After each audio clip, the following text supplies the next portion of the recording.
Timeless Assassin by author Raj_Shah_7152 Chapter 1051-1080.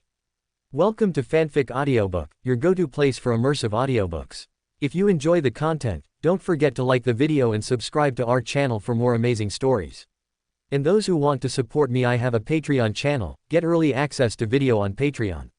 Chapter 1051 Timeskip 1. 15 years later, Leo's Pa, the time-stilled world. 15 years had passed within the time-stilled world since Leo failed to retrieve the holy water from Granada, and in that time, more than just his strength had changed. For starters, he now wore a thick, well-kept beard that framed his face in a clean square shape, as although he never allowed it to grow wild or unkempt, he kept it deliberately trimmed to give himself a more mature appearance. Because having reached the peak of monarchhood, Leo's natural features had long since stabilized, leaving him with the face of a 25-year-old man regardless of how much time passed. And with his children now grown to 20 and 22, remaining clean-shaven had begun to create an almost absurd image, as he appeared less like their father and more like an older sibling standing beside them. So, to maintain a sense of presence and authority within his own family, Leo had made a simple decision. He grew the beard, not out of vanity, but to look the part he was meant to play. "They're doing well so far, Lord Father," Dumpy noted, as he, just like Leo, observed Caleb and Myron from a distance while they carried out their very first military mission with steady precision. "I mean, yeah, they're not doing too bad," Leo replied as he sat atop Dumpy's massive head, attempting to keep his tone neutral, however failing to fully suppress the quiet pride that slipped into his voice. Because no matter how much he tried to remain composed, he could not quite hide the satisfaction that rose within him as he watched his children lead their squads with confidence and efficiency. "The children do not understand the value of your guidance, Lord Father. If given an option between tutoring under you, or taking part in a real-life mission, 99.9% of the army would choose training under you. However, those born in the ocean can never truly appreciate the value of water. As your own children pled to be let free," Dumpy noted, as he let out a deep sigh, prompting Leo to stroke his head. "It's fine, they need to do a bit of both. I did promise them that once both of them reached Transcendent, I would allow them to participate in military drills. So yeah, in a way, they have earned this escapade," Leo replied, as he saw the kids reach a critical juncture in the mission. "Oh, now this should be interesting. I count at least 15 Transcendent tier mutated beasts and 1 Monarch tier beast in the valley ahead of them. What will they do now? Did they take another path? Did they fight? Or did they come up with something clever?" Leo wondered, as he continued to watch with bated breath. Meanwhile, Caleb and Myron's POV. Caleb stood at the edge of the valley with his squad spread out behind him in a disciplined formation, as his sharp eyes scanned the terrain ahead while his mind processed every possible variable that could influence the outcome of their next move. Before today, he had never actually led a mission, however, because of his mentors, who were his father and all the monarchs within the cult, he had learned a lot about strategy and tactics while growing up. "Scout, what's the report?" Caleb asked as his tone remained calm and controlled, while two young scouts who had just returned from their reconnaissance stepped forward with visibly tense expressions. "There are multiple high-tier mutated beasts within the valley," one of them reported as he swallowed nervously, while the second scout continued without hesitation. "At least 15 Transcendent tier signatures and 1 Monarch tier presence at the center," he said as the weight of that information settled over the squad. A brief silence followed. Caleb nodded slowly as he turned his gaze back toward the valley, while his thoughts began aligning themselves into a structured assessment of the situation. Charging in blindly is not an option, Caleb thought as his eyes narrowed slightly while he visualized the terrain. "If we engage directly, there is a high probability of casualties, and even if we succeed, we will waste time and energy on a fight that is not our objective." He exhaled slowly. "But going around would cost us at least 12 to 16 hours. That was unacceptable. Time was a resource just as valuable as strength. We need a plan," Caleb said as he turned to face his squad, while his presence naturally drew their full attention. "Our objective is to cross the valley, not to conquer it," Caleb continued as his tone remained firm yet composed, while he deliberately maintained eye contact with each of his team members. "So if anyone has a solution that minimizes risk while maintaining efficiency, speak up," Caleb said as he opened the floor, encouraging input rather than forcing a unilateral decision. For a brief moment, the squad exchanged glances. Then one of the team members stepped forward. "How about we circle toward the right side of the valley and set up a series of high-intensity flares along with controlled explosions?" he suggested as he spoke with growing confidence. "If we trigger them simultaneously, the beast should be drawn toward the light and sound, giving us a window to slip through from the opposite side, he added as several others nodded at the idea. Caleb listened carefully, then shook his head. No, Caleb said as his voice remained calm but decisive, while he raised a hand to halt further discussion on that line of thinking. That plan assumes predictable behavior, Caleb continued as he stepped forward slightly. Monarch tier beasts do not react like lesser creatures, Caleb said as his gaze hardened. They sense movement, intent, and energy fluctuations almost instantly, and the moment we enter its range of detection, we will be intercepted at the very next breath. Caleb explained as he broke down the flaw in the man's plan without dismissing the logic behind it. That strategy would work against Grandmaster tier threats, Caleb added as he glanced toward the squad. But under current conditions, it is too risky. The team member nodded slowly. He looked genuinely enlightened by Caleb's analysis and did not feel dismissed, which encouraged others to speak up as well. What else can we do? One of them asked as healthy discussion began within the squad. However, before the discussion could progress further, "All right, that's enough," a voice cut through the chatter abruptly. Caleb's expression shifted instantly, because he already knew who it was. Myron stepped forward with a lazy stretch of his shoulders, as his lips curled into a faint smirk while he looked toward the valley below. With complete disregard for the danger. "I'm going in," Myron declared as though the decision required no further thought. However, the moment he took a step forward, Caleb's hand shot out. Instantly. "Grab, Myron, don't," Caleb said sharply as he caught Myron by the wrist, his grip firm. While his eyes locked onto his brother. "We need a plan of attack," Caleb insisted as his voice dropped lower. Myron glanced back at him. Then smiled. "I am the plan of attack," Myron said as he pulled his hand free. Without resistance. And before anyone could stop him.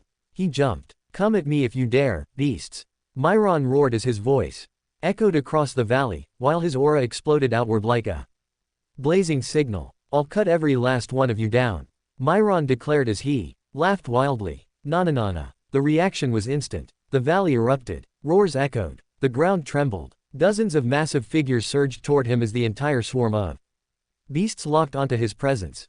And then, Myron moved. His daggers flashed through the air as he carved through the first beast without slowing, while his body flowed from one strike into another with savage precision. Blood sprayed. Limbs shattered. Creatures 5 times his size collapsed as though they were nothing more than training dummies. "Aw shit," Caleb muttered under his breath as he watched the chaos unfold, his grip tightening slightly. "Why is my brother such a musclehead?" Caleb cursed as he shook his head once, then jumped. Because there was no universe where he would allow Myron to face that alone. Storm flash traverse. 1,000 phantom slashes. Caleb descended into the battlefield right behind Myron as he used Leo's signature moves, while the rest of the squad stood frozen for a moment, watching in sheer disbelief, as the two brothers tore through a swarm of transcendent tier beasts like they were barely an obstacle at all. Meanwhile, Leo and Dumpy. From high above the battlefield, Leo and Dumpy continued to observe the unfolding chaos as Caleb and Myron tore through the valley below in 2 completely different yet equally effective styles of combat. Dumpy watched the scene with growing amusement, as the thunder of collapsing beasts and the flashes of steel reflected faintly in his wide eyes before he finally broke into a deep, booming laugh. "Ha ha ha ha." Dumpy laughed heartily as his massive body shook slightly beneath Leo. "Lord Father, it appears your children have inherited very different aspects of you," Dumpy said as he tilted his head slightly while continuing to observe the battle below. "Caleb has inherited your wisdom, your restraint, and your ability to lead with clarity," Dumpy continued as his tone carried genuine admiration. While Myron, Dumpy paused briefly as another beast was cleaved clean in half below. "Has inherited your balls," Dumpy said as a faint grin formed across his face. Sigh. Leo let out a deep sigh at Dumpy's words, yet despite the exasperation in that breath, the smile on his lips never truly faded as his eyes remained fixed on the battlefield below. "Yeah," Leo muttered quietly. "They really did end up taking different parts of me." He leaned forward slightly as his gaze sharpened. One son calculating every move. The other charging headfirst into danger without hesitation. 2 completely opposite approaches. And yet, both were working. "They're both exceptional," Leo said as his voice carried quiet pride. "Equal to no one else in their tier." He paused briefly, then added with a softer tone, "but still far from where they need to be." Because as impressive as their current strength was, Leo could already see the gaps, the mistakes, the inefficiencies, and the dangers they had yet to fully understand. His smile lingered. But his eyes hardened, as only he could see just how much more they still had to grow before they could truly stand up for themselves. Meanwhile, Caleb and Myron's paw, inside the valley. The valley had already descended into chaos by the time Caleb fully joined the fight, as Myron's reckless charge had drawn the attention of nearly every transcendent tier beast in the vicinity, forcing the battlefield into a frenzy of clashing bodies, shattered terrain, and violent roars that echoed across the cliffs. However, where there should have been disorder, there was rhythm, because while Myron fought like a blazing storm, carving through beasts with wild aggression and overwhelming speed, Caleb moved like a shadow weaving through that chaos, his steps measured, his angles precise, and his blades striking only when the outcome was already guaranteed. As one beast lunged toward Myron from the side, its massive claws tearing through the air with enough force to split stone, Caleb intercepted from its blind spot, sliding low beneath its guard as his dagger pierced cleanly through the base of its skull, dropping it before it could even complete its attack. At the same time, Myron laughed. Ha ha ha ha, he roared, as he vaulted over another charging creature, his daggers flashing downward in a brutal cross strike that split the beast's spine open mid-motion, while his momentum carried him straight into the next target without pause. Keep up, brother, Myron shouted as he spun through the air, narrowly avoiding a sweeping tail that would have crushed him instantly. I am, Caleb replied calmly, as his voice remained steady while he deflected another incoming strike with minimal movement, redirecting the force rather than meeting it head-on, before countering with a precise thrust that severed a vital tendon. Where Myron created openings through sheer force and chaos, Caleb exploited them with calm precision. As slowly but surely, the swarm began to thin. Bodies fell, roars faded, the ground became littered with broken remains as the last of the transcendent tier beasts collapsed under the relentless pressure of the two brothers working in perfect, unspoken synchronization. Before suddenly, KRRRRRRKKK. A loud shriek pierced the air, as the monarch tier beast that was the king of the valley revealed itself.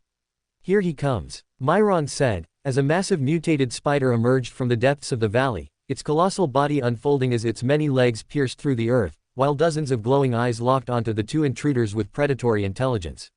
FSHHH. Thick strands of webbing shot forward instantly, prompting Caleb to move at once. He vanished to the side, narrowly avoiding the binding threads as his eyes tracked the spider's movement with complete focus. Myron, don't get caught, Caleb warned as he adjusted his stance. But Myron only grinned. Relax, he said, as instead of retreating, he dashed forward.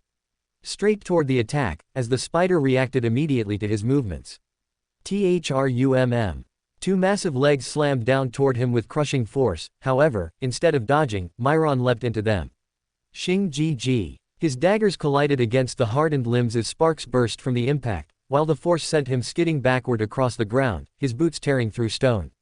Yet he was smiling. Now that's more like it.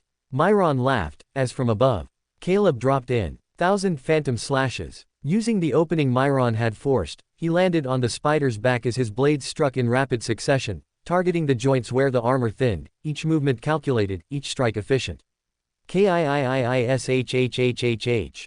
The spider shrieked violently, its body twisting as it attempted to throw Caleb off, while its limbs lashed outward in every direction. Yep, keep it up, big brother. Myron encouraged, as he charged again, this time circling wide, as he drew the beast's attention while slashing repeatedly at its legs, as he forced the creature to split its focus between the two of them. Acidic foam. Restrained rage. The beast immediately became agitated, its attacks now wilder and more powerful, as it finally committed the big mistake that Caleb had been waiting for. There, he muttered, as in one fluid motion, he drove both daggers deep into the base of its central body, piercing through the core with precise force. While at the same time, Myron leapt. Die, he roared, as he brought both blades down with reckless power, driving them into the creature's exposed head. SCREEEECH. The sound tore through the valley. Then stopped. The massive body shuddered once before collapsing as dust rose slowly into the air, while silence returned to the battlefield once more. Sigh. Caleb exhaled steadily as he stepped back. Crack. Myron rolled his shoulders and grinned. See, Myron said, that wasn't so hard. Caleb glanced at him, then shook his head slightly. You're insane. But despite the words, there was no anger in his eyes, because whether he liked it or not, his brother's plan of attack had worked out in the end. Meanwhile, Dumpy and Leo. From far away, Leo and Dumpy watched the dust slowly settle as for a brief moment, neither of them spoke. Dumpy's gaze lingered on the battlefield, as he took in the scale of what had just transpired, the remnants of dozens of transcendent tier beasts scattered across the valley, all of them felled by the combined efforts of two warriors who had only just stepped into their first real mission. Then, slowly, he nodded. A deep, approving motion, as a low chuckle escaped him, almost as if the outcome had been expected all along. Lord Father's children have far surpassed the limits of their peers, Dumpy said as his tone carried a quiet sense of pride, while his eyes remained fixed on Caleb and Myron below. At their age, very few across the universe would be capable of facing such odds and emerging victorious, Dumpy continued as he exhaled deeply. Especially against a monarch-tier threat. Leo did not respond immediately. His gaze remained locked onto the battlefield. Watching, analyzing, breaking down every movement, every decision, every inefficiency that had occurred throughout the fight. Then, he exhaled. Lots of mistakes, Leo said flatly, as his voice carried no excitement, no pride, only a cold, measured judgment. Dumpy simply chuckled again under his breath, as though he had expected nothing less from that response. I'm doubling their training from tomorrow, Leo said as his fingers tapped lightly against his knee. This was not good enough. He paused briefly. I am not satisfied, Leo muttered. And yet, despite the harshness of his words, the faintest hint of something softer lingered beneath his gaze as he continued to watch the two boys below. Because he knew, what they had just accomplished was extraordinary for their age. But that was exactly why he expected even more from them. Chapter 1053 Timeskip 3. A few hours later, Planet V*, Leo's POV. As part of his daily routine, when it was time to train in the laws of the universe, Leo returned to Planet V* and stepped into the small hut, where the projection of the timeless assassin sat cross-legged at its center. A faint, almost nostalgic smile rested on the projection's face the moment Leo entered, its gaze no longer carrying the cold, distant scrutiny it once held, but instead something far more relaxed. Almost friendly. So, how did the training with the children go today? Are you satisfied with their performance? The projection asked, as he leaned back slightly, watching Leo with quiet curiosity, as he made small talk which was quite unlike their earlier relationship. At first, the two of them were strictly master and disciple, however, over the years they had slowly developed a friendship, as Leo treated the projection less like a mentor and more like a friend, with whom he shared day-to-day grievances. Chuckle. Leo let out a soft chuckle as he stepped inside, before lowering himself onto the floor opposite him. In a way, I am. I can't lie, they're good kids. Far better than what I was at their age. And yet, somehow, I'm still not satisfied. It's an odd feeling to have. I'm proud, but I'm also not. Leo said, as he ran a hand through his hair and exhaled slowly, the contradiction evident even to himself. The projection listened, then began to chuckle. A low, knowing sound. Time has humbled you. You've grown a lot in these past few encounters. Every time I see you, you've changed a little. The projection said, as his eyes carried a quiet sense of approval. Leo smirked slightly at that, before nodding. Yeah, I guess I have. You know, when I was first starting out as a warrior, I had a serious problem with how the meditation manuals were written. Yours, Calith's, Soren's, all of them. They felt like the most prophetic nonsense I had ever read. No answers were ever given directly, and everything seemed to be wrapped in vague lines and twisted meanings that made absolutely no sense to me at the time.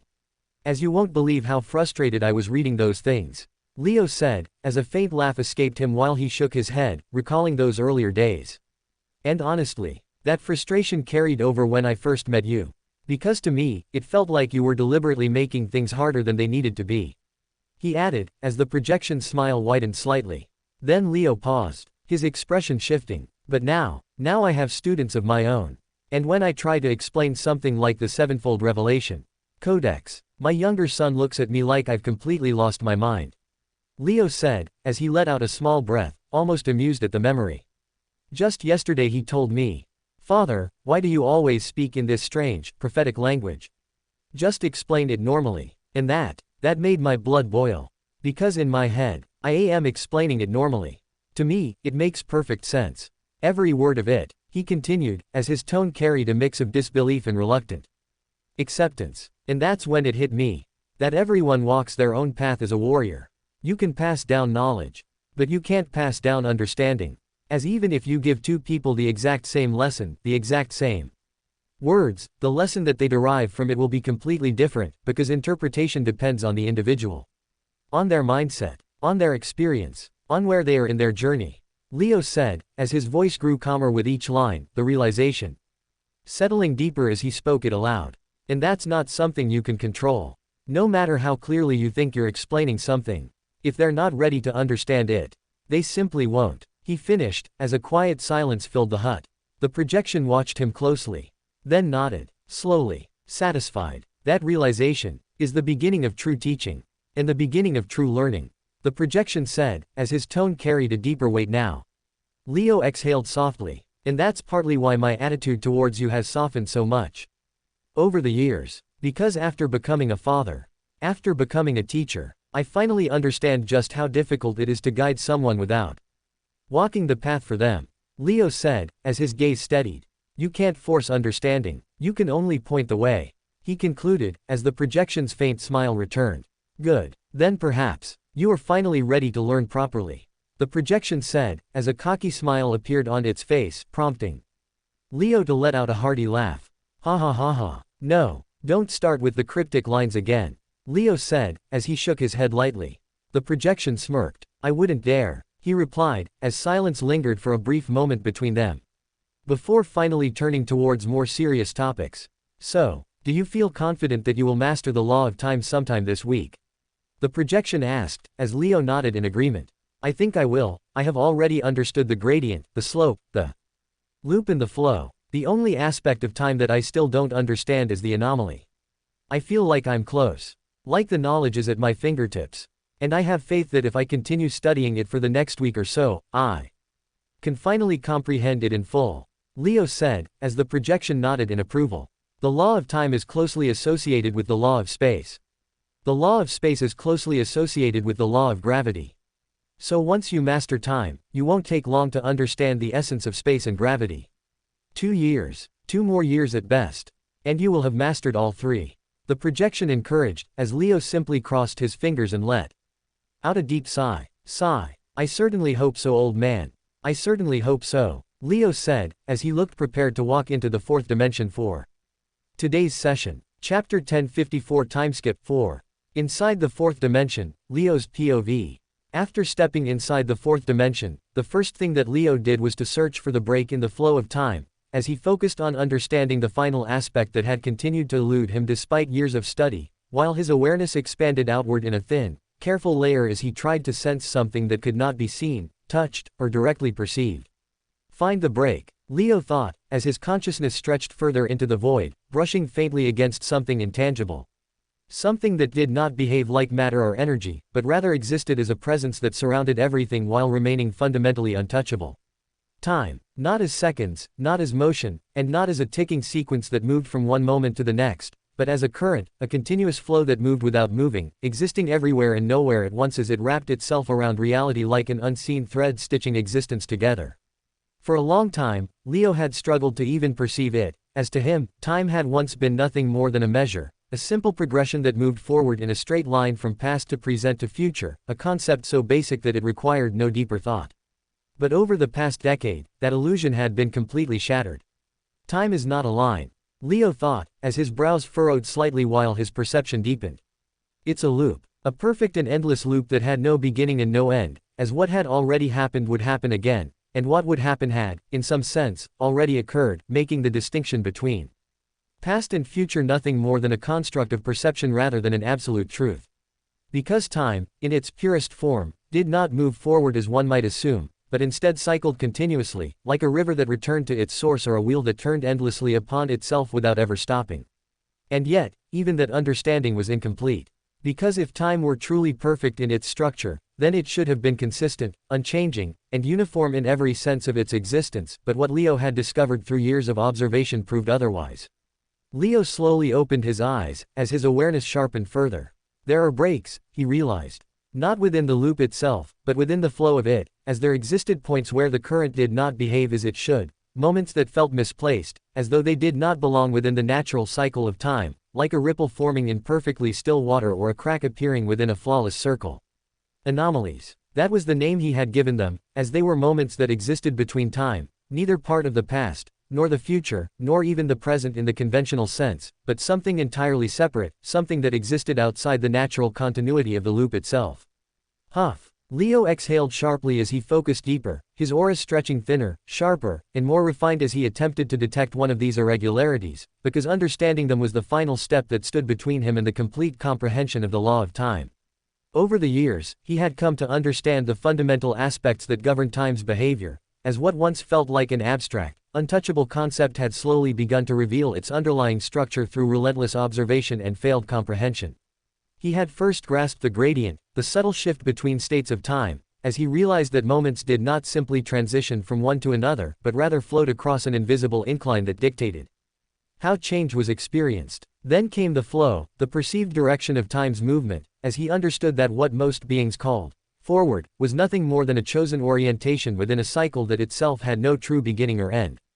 After that, he uncovered the slope, the acceleration and deceleration within that perceived movement, as he began to see how time could feel fast or slow not because it changed, but because perception itself bent along its curve.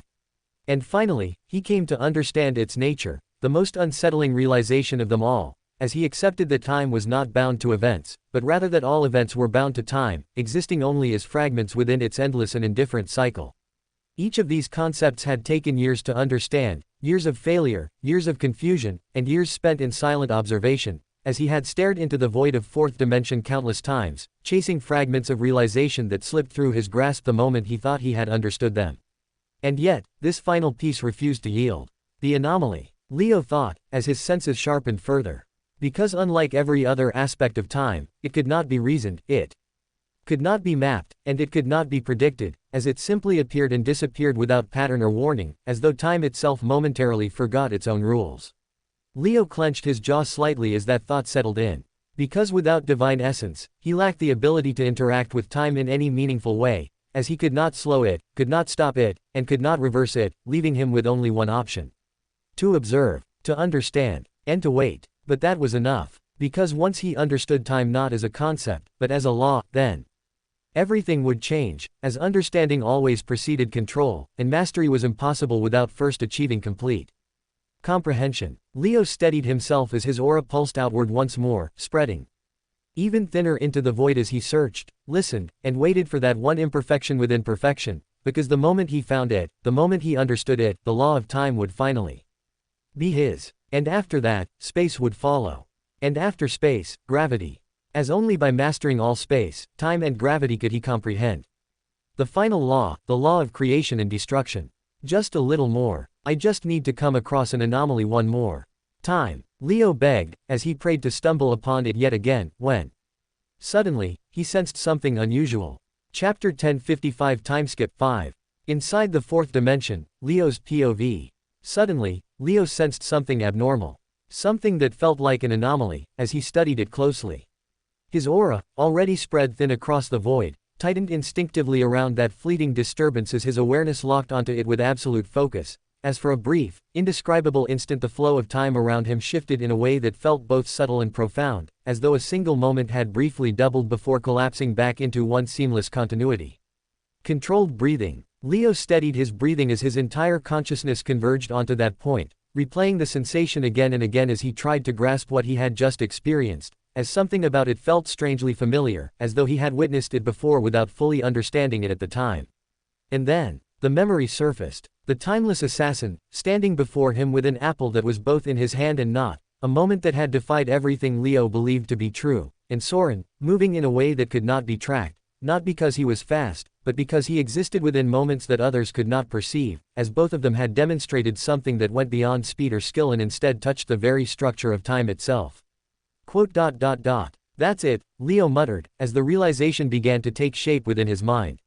As he finally realized that what he had sensed was not a disruption in time, but a divergence within it, as for an infinitesimal instant the singular stream of time branched into two separate flows, each carrying a different state of reality before merging back together so seamlessly that it left diction behind the illusion of. Leo closed his eyes once more as his perception deepened, as he followed that thought to its conclusion, understanding that time itself remained continuous and singular in its nature. However, within that continuity existed moments where its flow divided into parallel paths, allowing two outcomes to unfold simultaneously before reconverging into one. In that instant, everything aligned. The apple that existed and did not exist. The movement that could not be followed. The moment that felt both present and absent. All of it stemmed from the same principle, as time allowed for a brief divergence within its own structure, splitting into parallel states before collapsing back into a singular flow. Leo's mind sharpened further as he visualized it, as the flow of time resembled a continuous stream that, at certain points, split momentarily into two branches, like a binary pulse flickering between states, before immediately merging again into one unified current, as those infinitesimal divergences were what created the anomalies he had been searching for. And within those anomalies, two realities coexisted for a fraction of a moment, each valid within its own branch, yet never conflicting because they were never truly part of the same uninterrupted flow, as they existed in parallel before resolving into a single outcome. Leo exhaled slowly. A faint smile formed on his lips. Because for the first time, he understood it. Truly, the anomaly was not something external to time, but an intrinsic behavior of it, a momentary divergence that allowed for duality within a system that ultimately remained singular. The void around him felt different now, as though the invisible structure of time had begun to reveal itself in greater clarity, as he could almost trace the subtle fluctuations within its flow, sensing where it remained constant and where it momentarily split before returning to its natural state. And with that understanding, Leo steadied his aura once more, refining his perception as he focused on that same point of divergence, no longer searching blindly, but with intent, as he sought to not only observe the anomaly, but to feel it, to align himself with that fleeting split in the flow. Because if he could step into that moment, even for an instant, then he would no longer be bound entirely to the singular stream of time. As he would then gain access to the space where reality briefly diverged before resolving. And that was where true control began. I did it. I finally understood all the basics of the law of time, Leo declared proudly, as he grinned from ear to ear, and opened a portal back to Planet V-Star. Meanwhile, Commander Sparrow and Su Yang's POV. 15 years had passed within the time-stilled world, and in that span of time, both Commander Sparrow and Su Yang had reached the very limits of what the Monarch tier had to offer, as countless battles, endless sparring sessions, and relentless refinement had carved them into warriors far sharper than what they had once been. They were no longer growing in bursts, no longer chasing strength blindly. They had reached the peak. And now, the next step awaited them. The transition beyond the Monarch tier, into the demigod realm. The air between them felt different that day, as Su Yang approached Sparrow one final time, his posture calm yet heavy with unspoken weight, as both of them understood that this moment had been coming for a while now. The last 15 years spent sparring and training with you have truly reshaped me as a warrior. You are a good friend, Sparrow. But it is finally time for me to return to the Su clan. Su Yang began, as he spoke in a deep tone. I will never forget what we built here over the last decade and a half. To me, you are my brother now, from now until time itself ends. And hopefully, the next time I see you won't be after too long. By then, I hope we've both figured out a way to step into the realm of demigods. Su Yang said, as his voice remained steady, yet carried a depth of sincerity that could not be faked. Ver listened without interrupting. A faint smile rested on his face. Not wide, not exaggerated, just enough. It has truly been a pleasure. And I think, we will be seeing each other again very soon. Ver replied, as his tone remained composed, yet there was a quiet warmth beneath it that had not been there 15 years ago. Because time had not only sharpened their strength, it had forged something else. Respect, trust and brotherhood, as without another word, the two stepped forward. Their hands met. Clap. A firm handshake. No theatrics. No unnecessary gestures. Just mutual understanding. Because they both understood that some bonds did not weaken with distance. They endured. Until the next time their paths crossed again. Chapter 1056 Timeskip 6. Meanwhile, the outer universe. While 15 years had passed for Leo inside the time-stilled world, only 55 days had passed in the outer universe, and yet, even within that short span, the balance of power had shifted in ways that none of the great clan gods could afford to ignore. Because after the showdown on Helion 6 and Morris's successful escape, not a single one of them had enjoyed even a night of uninterrupted rest, as the looming threat of retaliation hung over them like a blade suspended by a thread, ready to fall at any given moment. The battle lines had already been drawn. Morris was no longer a rival. He was now an enemy of the state. And although the truth of what had transpired had not yet been spread among the general populace, the upper echelons of power already understood the gravity of the situation, as quiet preparations began to take shape behind closed doors, while surveillance tightened and contingencies were drafted in silence. Because they all knew, it was only a matter of time before the deceiver struck back. Over the past 2 months, the great clan gods had replayed the events of Helion 6 over and over again within their minds, as each of them dissected the battle from every possible angle, analyzing every decision, every delay, every miscalculation that had led to Morris slipping through their grasp at the final moment. They had been close. Too close. And that was what made it worse. Because the taste of victory had literally been ripped out of their mouths at the last possible moment by the ancient dragon Multheric. The very thought of him caused Rue Voss's expression to darken, as her fingers curled tightly at her sides while a low, seething anger rose from deep within her chest, refusing to settle no matter how much time had passed since that encounter. That stupid dragon, Rue Vossa muttered under her breath, as her teeth clenched instinctively while her thoughts spiraled back to their encounter once more. I will cut him into 1,000 pieces someday. Her voice was quiet, but the hatred within it was anything but. Because of all those who sought revenge against Morris, it was Rue Vossa who carried the deepest wound, not only in pride but in flesh, as the scars across the back of her neck still throbbed faintly even now, a constant reminder of the humiliation she had endured during Morris's ambush. And yet, despite her anger, despite her hatred, and despite the fire that burned within her with every passing day, she had not been blinded by stupidity. Because as a spell-oriented fighter herself, Rue Vossa understood better than most the complexity behind Multherac's power, as she had witnessed firsthand the depth of his control, the precision of his casting, and the sheer overwhelming scale at which he operated. And it was precisely because of that understanding, that she was forced to accept a truth she despised. That among the current pool of gods, Multheric stood at the very top, with Calith perhaps coming closest to matching him, while the rest of them, herself included, still lagged behind by a margin that could not be ignored. TCH. Rue Vossa clicked her tongue softly as she exhaled, her gaze hardening. I must improve. The words came quietly, yet carried a weight of resolve that did not waver. It's been too long since I've truly trained. I've grown complacent, relying on what I already know instead of pushing beyond it, she admitted to herself, as her thoughts grew sharper, more focused. The gap between us is vast, but it is not hopeless. She paused briefly, as her fingers slowly unfurled. If I start now, if I refine my control, if I evolve my spells, maybe, just maybe, I can find a way to bring him down the next time we meet. There was no arrogance in her voice. Only calculation. Only intent. Because Rue Vossa was not the type to chase revenge blindly. She would prepare. She would evolve. And when the time came, she would not fail again. Next time, she muttered softly, as her eyes gleamed faintly with cold determination. I'll make sure it's him who eats his own words. She swore, because the next time they stood on opposite sides of a battlefield, she intended to be ready to counter everything that Multheric threw at her. At the same time, the general populace.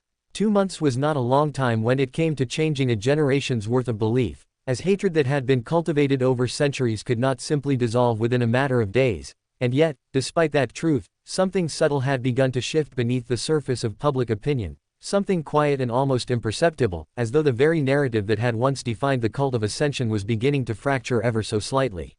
Because 2 months had now passed since Chaosbringer's final act.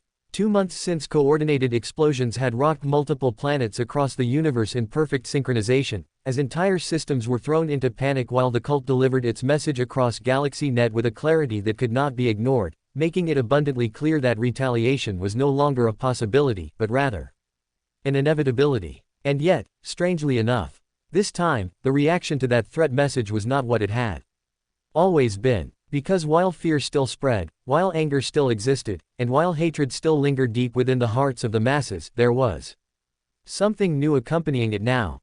Something unfamiliar. Acceptance. Not widespread, not dominant, but present. Because while 98 out of every 100 people still despised the cult to their very core, still viewing them as terrorists, monsters, and enemies of order, there were now a few voices, small, scattered, but growing, that no longer spoke of the cult as something that could be eradicated, but rather, something that could not be stopped. How many years has it been?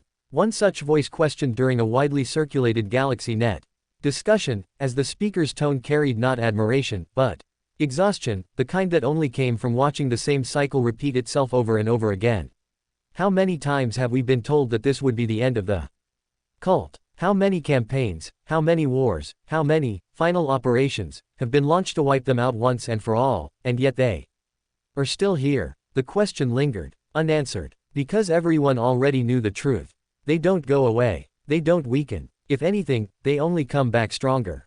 The discussion grew. Others joined, not in agreement, because doing so would mark them as cult sympathizers, but not in outright rejection either. And that alone was new. Look at the state of the universe right now, another voice added, as frustration bled into his words. Planets destabilizing, resources stretched thin, entire systems collapsing, and what are the righteous lords doing? They're exploiting the weak. They're letting entire regions starve. They're making workers work in inhumane conditions. All because they want to protect the borders and preserve their borders. And nothing more. There was a pause. A dangerous one. They're not doing it to protect us. They're doing it to protect themselves. That line spread, repeated, shared, because it struck something deeper than fear. It struck doubt. And the cult. The same voice continued, as his tone lowered.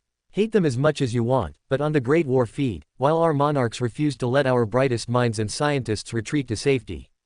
The cult master, that criminal, Leo Skyshard, led his forces from the front. He hesitated briefly, as if even saying the name carried weight. He is a real leader. Not a coward like our protectors. The statement was not praise. Not fully. But it was not hatred either. It's strange, isn't it? Another comment added, quieter this time, that the man we were taught to fear the most, is the one who actually bleeds alongside his followers. That idea, that single, dangerous idea, was what began to spread. Slowly, reluctantly, but undeniably. Because for the first time in centuries, the conversation surrounding the cult of ascension was no longer one-dimensional, as it was no longer just fear, no longer just hatred, but something far more complex, something far more unstable. Perspective. I'm not saying they're right, attacking like terrorists is definitely a heinous crime, one user clarified quickly, as if afraid of being misunderstood. But I am saying this. A pause followed, a deep breath. Maybe they're inevitable, the user concluded, before immediately being bashed by thousands of anti-cult comments under his post, until he was forced to delete it. However, that did not matter, because it was still a start.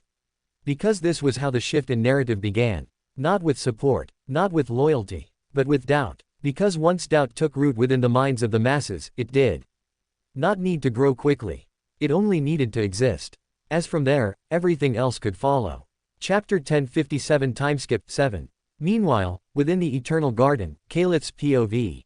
Seated upon the uneven cliffs overlooking the twin graves of Soren and Raymond, Calith remained motionless as though buried in deep thought, when suddenly, the faint pulse of his communication orb broke the silence, its glow reflecting against his calm, unreadable expression as a new report arrived.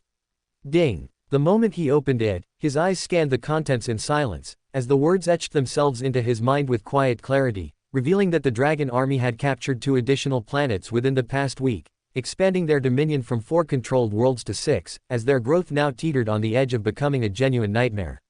The report did not end there. It detailed how the dragons had begun enslaving human populations across those newly conquered planets, forcing them to share their knowledge, to teach them the intricacies of technology, manufacturing, and interstellar travel, as Multheric had seemingly given full permission for his forces to evolve beyond their primal roots and integrate the very systems that had once allowed humanity to dominate the universe. As Calith read those lines, he let out a slow, measured breath, his composure remaining intact, as not even the slightest flicker of anger appeared on his face, his expression controlled to perfection while his mind processed the implications of what lay before him. And yet, that control did not last.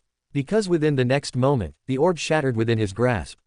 Crack! Fragments crumbled into dust as his fingers tightened, the sound echoing faintly across the cliffs while his jaw clenched ever so slightly, betraying the fury that simmered just beneath the surface. Because the dragon problem was no longer something that could be ignored. Not anymore. Not with the beasts starting to educate themselves, as if they really started to evolve beyond their primal roots, then they would truly become a nightmare for humans to contain. If not for those damned origin dragon teeth, I'd crush Multheric myself. Calith muttered, as he thought about how, if not for the origin weapons in Multherac's possession, Calith could have ended the dragon problem before it grew out of hand. However, unfortunately for him, that was not the case for now. Not just that, it's clear that he is sensitive about me attacking the cult of ascension as well. Calith muttered, as he clicked his tongue in anger. If not for Multheric, Calith had been prepared to finish what he had started, and crush the cult completely by erasing the last of their strongholds beyond Ixtal, reducing their influence to nothing, and wiping their existence from the face of the universe before it could rise again. And yet, Multheric remained, and that changed everything, because Calith had not forgotten those words. That moment, that warning, the dragon had called him brazen for attacking a system under the Dragon King's protection, and while Caliph did not fear many beings within this universe, he was not foolish enough to dismiss a creature like Multheric lightly, especially one who possessed both the raw power and the sheer unpredictability to act without restraint. For now, he would wait, not out of fear, but out of calculation, because provoking a mad dragon, one who could very well tear open the fabric of space itself and descend upon the eternal garden without warning, was not a risk worth taking without absolute certainty of victory. And Caliph did not yet feel certain. Big changes had also taken place within the structure and quality of the cult army, as over the past 15 years, the cult army had managed to expand its ranks, strengthen its foundations, and add 5 more monarch-tier warriors to their leadership. The first and most obvious of the 5 was the dragon Aegon Vare, who was now operating under the identity of Commander Sparrow, as his growth over the years had been nothing short of extraordinary, his combat sense having sharpened through constant battle with Su Yong, while his leadership capabilities matured under prolonged exposure to tactical practice warfare. Then came Leonardo, Leo's nephew, a name that had begun to circulate quietly within internal circles, as his rise had not been loud or explosive, but rather steady, as he carved his own path through relentless training and hard work. Having a battle style similar to his father Luke, Leonardo was the most balanced warrior within the cult who fought with both a sword and shield in hand, possessing the ability to both carve open gaps and hold the line as a commander. And yet, him and Vare were not alone, because alongside them stood 3 more newly ascended monarchs, individuals who had risen through the ranks without fanfare, as each of them represented a different aspect of the cult's evolving doctrine. One specialized in high-speed assassination tactics, another in large-scale battlefield control through elemental manipulation, while the third had developed a hybrid combat style that blurred the line between close-quarters lethality and mid-range suppression. As together, they formed a new generation of leadership.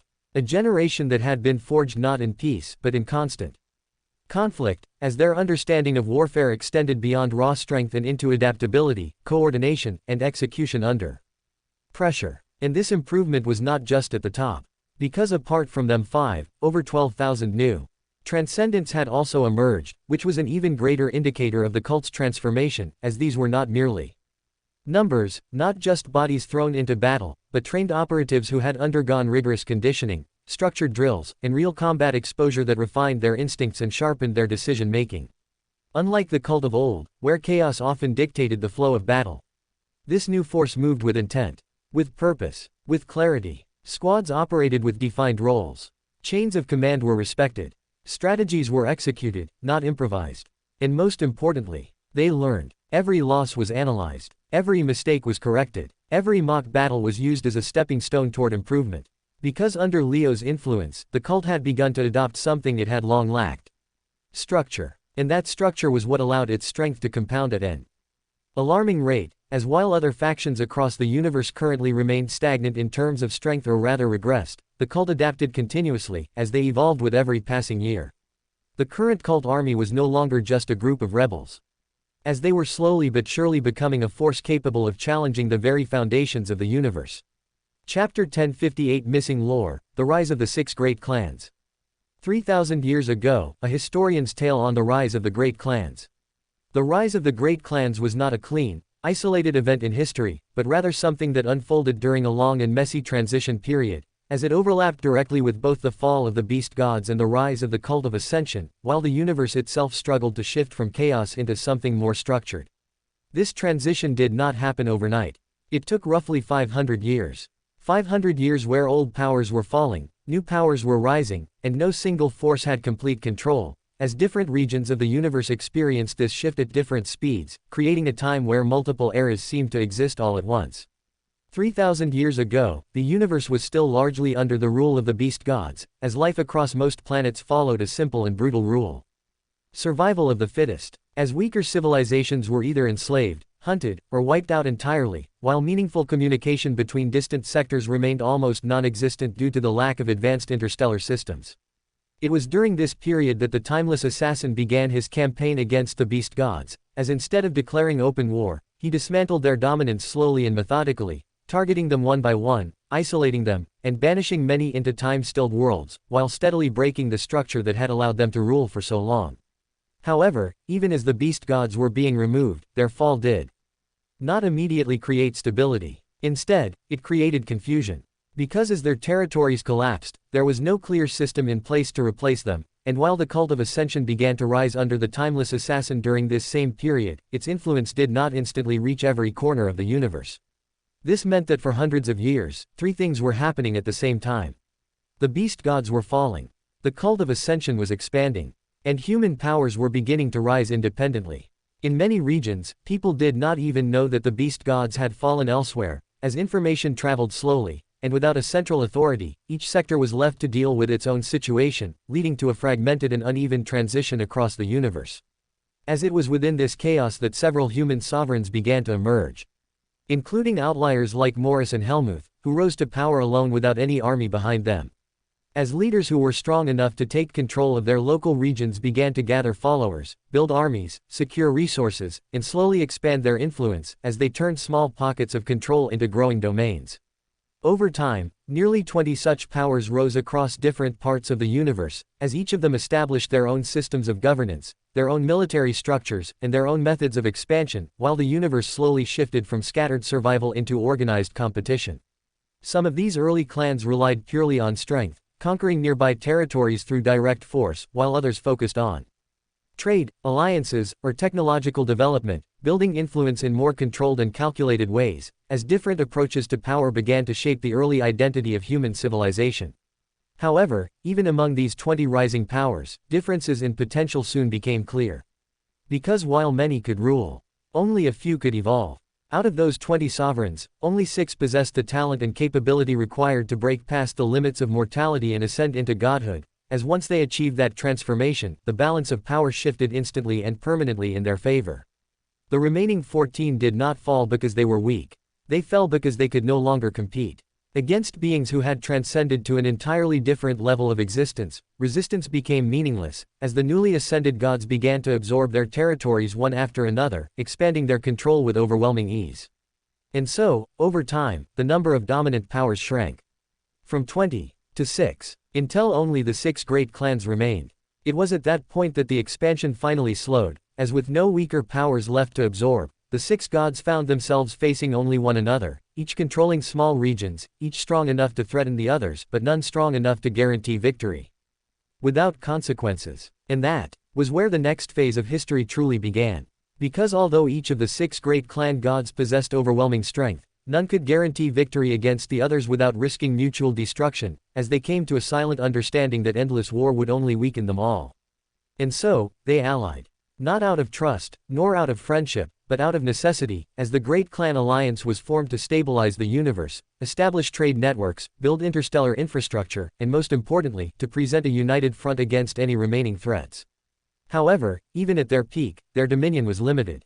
Because while they ruled their respective regions, the vast majority of the universe still remained under the indirect influence of the timeless assassin, whose control extended across more than 80% of all known space, as his authority, though not always visible, remained absolute. And that was where dissatisfaction began to grow. Because despite being gods, despite having conquered entire regions and established their dominance over countless worlds, the 6 great clan leaders found themselves existing within boundaries that they did not set, as their expansion remained restricted, their influence confined, and their authority ultimately secondary to a single entity. Over time, that realization turned into resentment. Resentment turned into ambition, and ambition became the seed of betrayal. At the center of that shift stood Caliph, as unlike the other great clan gods, he was one of the very few gods who possessed both the strength and the insight required to truly challenge the timeless assassin, and more importantly, the cunning to do so in a way that could catch the great man off guard. And hence, as he approached the others with a future that was difficult to ignore, many became lured by the promise of a future where they were no longer confined by unseen boundaries, where their authority was not secondary to another, and where their dominion could expand without restraint until they stood unchallenged at the very peak of the universal hierarchy. The proposal was simple and irreversible. Betray the timeless assassin. For a brief moment, hesitation existed. But not for long, because the desire for absolute control had already taken root within their hearts, as the 6 great clan gods, who had once allied for survival, now found a new reason to stand together once more. Not to protect the universe, but to claim it. And so, the decision was made. A decision that would go on to be remembered as one of the most defining moments in the history of existence. The Great Betrayal. The moment when the 6 great clan gods allied with Caliph, Morris and Helmuth to turn against the very force that had made their rise possible. As the Righteous Alliance was born. However, unfortunately for them, even though they did benefit from the betrayal, their rise was never absolute, as although they had betrayed the one who shaped their rise, they failed to realize that removing him did not free them, it only changed the nature of their chains. Chapter 1059 The Skyshard Family. The Skyshard Mansion, Dinner Table, Leo's POV. The Skyshard family had gathered this Friday for a family dinner, just like they had for the past 15 years, as ever since Leo had returned to the time-stilled world, it had slowly become a tradition none of them ever chose to break. The long dining table was filled to the brim with earthly dishes that were otherwise difficult to obtain within the time-stilled world, and yet, when one was the cult master of the cult of ascension, such inconveniences no longer applied. Because through the shadow assistant network left behind by Chaosbringer, a system designed to cater to Leo's every preference, even the smallest comforts of Earth had been recreated with near-perfect precision, allowing them to live as though they had never left it. Salads drizzled in Caesar dressing sat beside delicate slices of roast beef, while freshly baked bread, soups, and desserts filled every available inch of the table, as the spread reflected not just wealth but also care. As for once, there was no discussion of war. No strategy. No urgency. Just family. And food. As they ate together, the contrast between them became impossible to ignore, as while Luke, Alia, and Amanda bore the marks of time, their features matured, their presence aged, the rest of the family seemed almost untouched by it. Amanda looked like a woman in her 40s. Luke and Alia, closer to their 50s. While across from them, Leo and Leonardo appeared no older than men in their 20s, their youth preserved unnaturally by the very power they had attained. It was a strange sight. Since by age, Leo was a lot older to Leonardo. So, I heard you've been working on something new lately, something about improving the safety of destroyer ships, Luke said, as he set his fork down and looked toward Amanda with genuine curiosity. Amanda perked up instantly. Ah, yes, I've finally found my rhythm again in blacksmithing, Amanda said, as her eyes lit up slightly while she wiped her hands and leaned forward, clearly eager to share. For the past decade and a half, I had almost completely given it up, since I was so busy raising Caleb and Myron, Amanda said, as she glanced briefly toward her sons before smiling softly. But now that I finally have some time again, I feel like my craft has improved in ways I didn't expect, Amanda continued, as her tone carried a quiet sense of pride. It's strange, but I feel like I have a lot more patience now after becoming a mother, Amanda said, as she let out a small laugh. Before, I used to get frustrated when things didn't work immediately, but now I can sit with a problem longer, understand it better, and slowly work through it. She paused briefly. Though I'm still nowhere near Supreme Master Argo's level, I can feel myself getting closer, Amanda said, as her voice softened slightly. Maybe in another decade or two, I might reach that level myself. Luke smiled, a warm, approving expression spreading across his face, as he nodded and took another bite of his food. Well, you've not been slacking either, brother, I mean look at the size of those biceps. Leo said, as gave Luke's rock-hard biceps a few tight squeezes. You've broken into Transcendent tier recently, haven't you? Leo asked, as Luke nodded, unable to hide the satisfaction in his expression. Yeah, I did, Luke said, as he exhaled lightly, the weight of that achievement still fresh in his mind.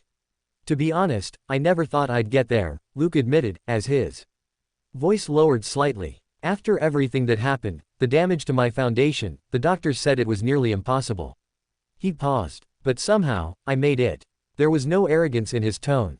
Only quiet relief. Alia was worried I'd leave her too early if I didn't break through, Luke said, as he glanced toward her with a faint smile. But now that we're both transcendent, I think we've bought ourselves at least another century together. Silence followed. Not loud, not forced, but heavy. As Leo and Amanda both instinctively paused, their movements slowing as they took quiet bites of their food, neither choosing to respond immediately. Because it was a thought that lingered often between them as well. The thought of how there might be a day where Leo might still be around, while Luke, Alia and Amanda were no more. Clench. Leo's grip on his fork tightened slightly. Just a fraction. As no matter how many years passed, no matter how strong he became, and no matter how much he tried to rationalize it, the thought never grew easier to bear. It was inevitable. He knew that. And yet, whenever it was spoken out loud, it felt heavier than it should. By Soren's tongue. Cut it out, you old geezers. Myron said, a visible frown on his face as he pointed a fork towards Luke. Uncle. he began, as Luke immediately raised a hand in protest. No, no, absolutely not. I will not fight you after dinner, Myron. Yes, I am transcendent, which means we are finally at the same tier. Once again. But no, I will fight you when I'm in the mood. Not immediately after dinner. Because after dinner, I will sit with your father and sip on whiskey. And no, no matter how much you dislike it, there will be no fighting today. Luke clarified, as immediately Myron felt the energy leak out of his body, as he shrunk back and dropped his fork. Clank. The fork cluttered, as his facial expressions looked like that of a deflated balloon, as immediately, it was her aunt and mother who felt bad for him.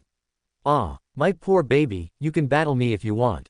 Alia offered, but Myron just shot her a glance before shaking his head in rejection. Sorry Aunt Alia, but my mum has told me that I must not bully the weak, Myron said, as immediately the table burst into a round of laughter. Ha ha ha ha. Everyone chuckled, except for Alia, who reached out across the table and gave a hard tug on Myron's ears, until the boy squirmed in pain. As she said, "Rude, your mother should teach you some manners before she teaches you battle etiquettes," she said, as Caleb chuckled loudly at the side while shaking his head. Chapter 1060 An Unexpected Proposal. A couple days later, inside the Skyshard mansion, Leo's office, Leo's POV. On this particular afternoon, Leo found himself buried in menial paperwork, when suddenly, Shadow Number 1 interrupted his line of thought. Click. Step. Step. Walking into the room rather carefully, Shadow Number 1 gave Leo a deep bow, before diving straight into the important topic of the day. My lord, we have been contacted by a rather unexpected individual, Shadow Number 1 said, as he bowed his head slightly while maintaining his composed posture, his tone careful as though weighing each word before speaking it aloud. He has submitted a proposal meant specifically for you. However, based on our initial assessment, it is not only dangerous but also highly irregular, and I am uncertain whether it is something that you should even consider entertaining. Leo's fingers paused against the desk, a faint crease forming between his brows. Unexpected individual. Who? Leo asked, as he dropped his pen and leaned forward slightly. My lord, according to our operative stationed on planet Yamana, an ex-employee of the Universal Government arrived carrying a direct proposal addressed to you. The messenger claims to act under the authority of Lord Morris, Shadow Number 1 said, as he opened the report in his hands and began reading. For a brief moment, the air changed. Leo's eyes sharpened instantly, as the name of the deceiver alone was enough to shift the entire tone of the room, as the casual calm that had lingered moments ago dissolved into something colder and far more attentive. Go on, Leo said, as his voice lowered slightly while his posture straightened, his full attention now locked onto the report. Shadow Number 1 nodded. My lord, the message states that Lord Morris has become aware of your interest in the holy water of Granada, Shadow Number 1 said, as his eyes briefly scanned the next section before continuing. And as such, he wishes to propose a barter. Leo let out a quiet breath through his nose. A faint, humorless smirk touching his lips.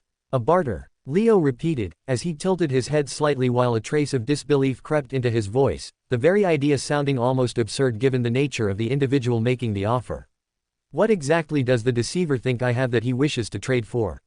Leo asked, as Shadow Number 1 continued reading. My lord, Lord Morris proposes that you travel alone to planet Granada and meet him directly. He invites you to play a game of your choosing against him, any game whatsoever. And let the outcome of that game determine the terms of your exchange. Shadow Number 1 said, as Leo tapped his fingers lightly against the armrest. Tap, tap. My lord, the messenger even provided some additional clarification, so let me read that now, Shadow Number 1 said, as he resumed reading without pause. The game can be anything from chess to checkers to even rock, paper, scissors. However, it should be something where both players have an equal chance at victory at the start. And not something rigged in your favor. Number 1 explained, as Leo nodded in understanding. If you win in the decided game, Lord Morris promises to hand over the holy water of Granada without resistance. A brief pause followed. However, if you lose, you will be required to fulfill one request of his choosing. Shadow Number 1 added, as his tone grew marginally heavier. While delivering the second half of the condition. A request that you will not be permitted to refuse. Those are his conditions. Shadow Number 1 finished, as the room fell silent around him. The implications were obvious. This was a dangerous invitation, where Morris was inviting Leo for much more than a simple game of sport. And although the terms said that the game had to be something where both participants had an equal shot of winning. If the game was being played between a mortal and an immortal, were The odds ever equal to begin with. My lord, this is not written in the message. However, the messenger who arrived to deliver it, also verbally assured that Lord Morris has guaranteed your safe return from Granada, regardless of the outcome of the meeting or the result of the game. Shadow number 1 said, as for a brief moment, Leo remained silent, before scoffing out loud, as a chuckle escaped his lips. Ha! Safe return, Leo repeated, as he leaned back fully now, his expression shifting into one of open disbelief while he bobbed his head sarcastically. Trusting the deceiver's word would be the same as trusting a pathological liar to suddenly discover honesty. Leo said, as he failed to suppress his laugh. There are many stupid things one can do in this universe. Leo continued, as his gaze hardened slightly while the weight of the offer settled deeper into his thoughts. But believing that promise might just top the list, he concluded, as for now at least, he decided to treat this offer with the lens of extreme caution. I'll need some time to think about this, he began, as he looked straight into number 1's eyes. This is not a decision we can brush past blindly, because the holy water of Granada is something I have wanted for a long time, and whether I like the source or not, this is still an opportunity to obtain it, which means it deserves to be evaluated properly. For now, don't send a reply, Leo said, as he continued thinking through the proposal step by step. I want you to go through the wording again, line by line, and check if there is any room for manipulation hidden within the terms, because if Morris has structured this in a way that benefits him regardless of outcome, then we need to identify it before making any decision. And while you do that, I will think about the game itself, Leo said, as his focus shifted toward the core of the challenge. If the condition is that the game must be fair and unbiased with equal probability at the start, then we need to define what that actually means in practice, because there are many games that appear fair on the surface but can still be influenced through preparation, psychology, or execution. We cannot rush into this, Leo said, as he made his stance clear. However, if there is even a real chance to obtain the water, then I do not intend to pass on it either. Shadow number 1 bowed immediately. As you command, my lord, Shadow number 1 said, as he turned and exited the room, leaving Leo alone to his thoughts. Chapter 1061 Unstable Morris. Meanwhile, Planet Granada, Morris's POV. Kaboom. Rain. The never-ending storm continued to pour over the lone rock of Granada, as Morris stood at the center of it, with a messenger bowing at his feet. My lord, the task has been completed successfully, the messenger began, as he kneeled deeper, his voice carrying a mix of relief and nervous restraint while he delivered the report he had been entrusted with. The cult operative who received your message appeared extremely suspicious of the offer, and from what I could gather, they intend to analyze the proposal thoroughly before committing to any response. Morris listened, then chuckled, a soft, amused sound that did not match the weight of the words being spoken. Of course they were suspicious, Morris said, as his voice carried a casual certainty, as though the outcome had never been in question. I would have been gravely insulted if they were not, Morris continued, as his gaze remained forward while the rain struck against him without consequence. My name is Morris, the deceiver, and that title was not earned by playing fair games with honest intentions, Morris said, as a faint smirk touched his lips. The cult would be foolish to receive a message from me and not assume that there is a trap buried somewhere within it. The messenger swallowed. Relief flickered briefly across his expression. He had delivered the message. He had done his part. And up till now, he genuinely believed that his deed would be rewarded. However, the moment Morris looked at him with that sadistic expression on his face, he understood that he was wrong. Snap. Morris snapped his finger, as plop. The body collapsed, flattened, reduced to nothing more than a mangled smear across the rain-soaked ground, as though it had never possessed structure to begin with, while the storm continued uninterrupted, washing away the remains without pause. Morris glanced down briefly, then laughed. Ha ha ha ha, what a foolish messenger. He really thought I would allow a mongrel mortal to touch the holy soil of Granada and return unharmed. Morris mocked, as he clicked his tongue in disgust, before looking towards the sky once more, as his mind shifted to more important topics. Oh, Leo Skyshard, Morris said, as his voice carried a quiet intrigue that was usually reserved for opponents like Soren.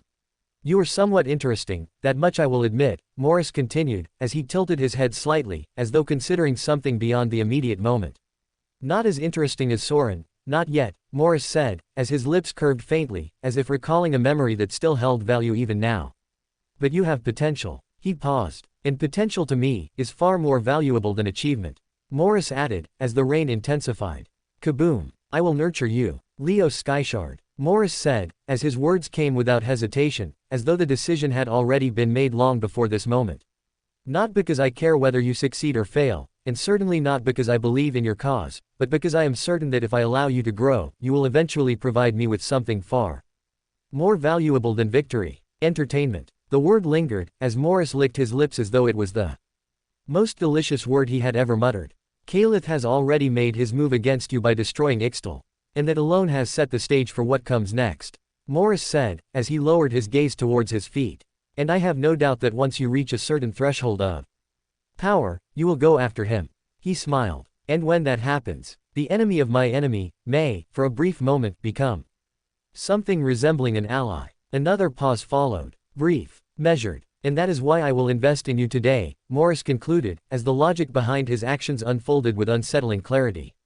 Kaboom! Thunder roared across the sky, lightning splitting the clouds, as it illuminated the faint amusement in his expression.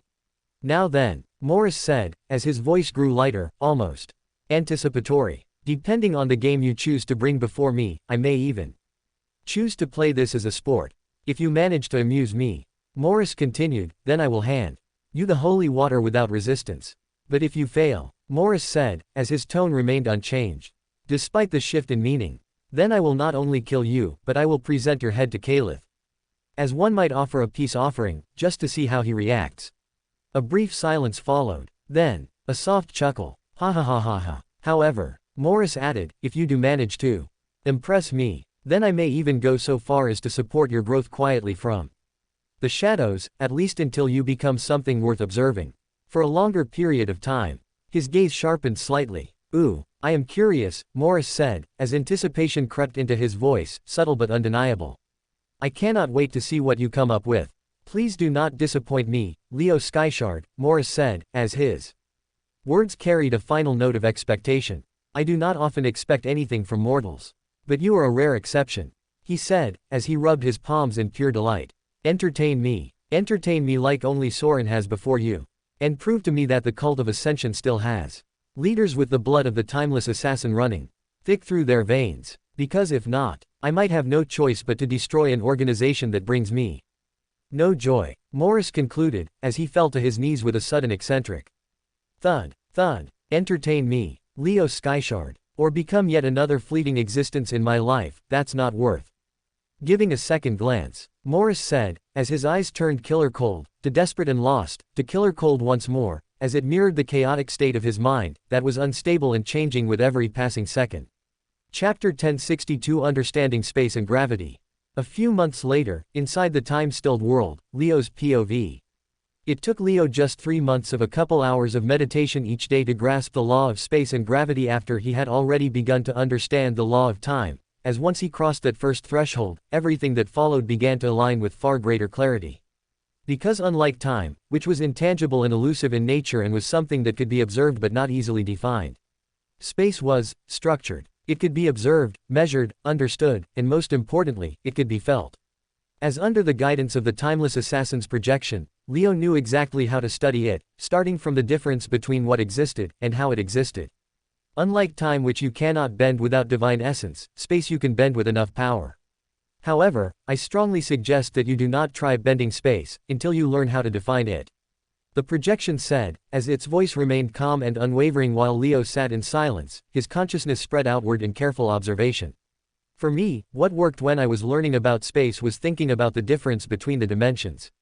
What separates the second dimension from the third? What separates the third dimension from the fourth? The projection prompted, as at first, Leo found the instruction vague. But as the days passed, the meaning began to take shape. Because what Leo realized was that space was not just simply emptiness. It was not just the absence of matter. But rather, it was the structure within which matter existed. As once he shifted his perspective from seeing space as nothing, to seeing it as everything in between, his perception began to deepen, as he started noticing the subtle ways in which distance, position, and existence itself were defined. Space is not separate from reality, the projection continued, as its words guided Leo's thoughts without forcing them. It is the framework that allows reality to exist. And that was where the next step began.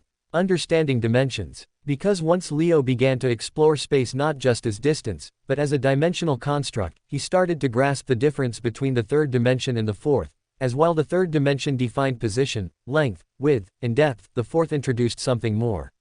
Continuity. As it was through this lens that Leo finally began to connect space with time, as he understood that the two were not independent laws, but rather parts of a singular system, a continuous fabric where movement through one influenced the other.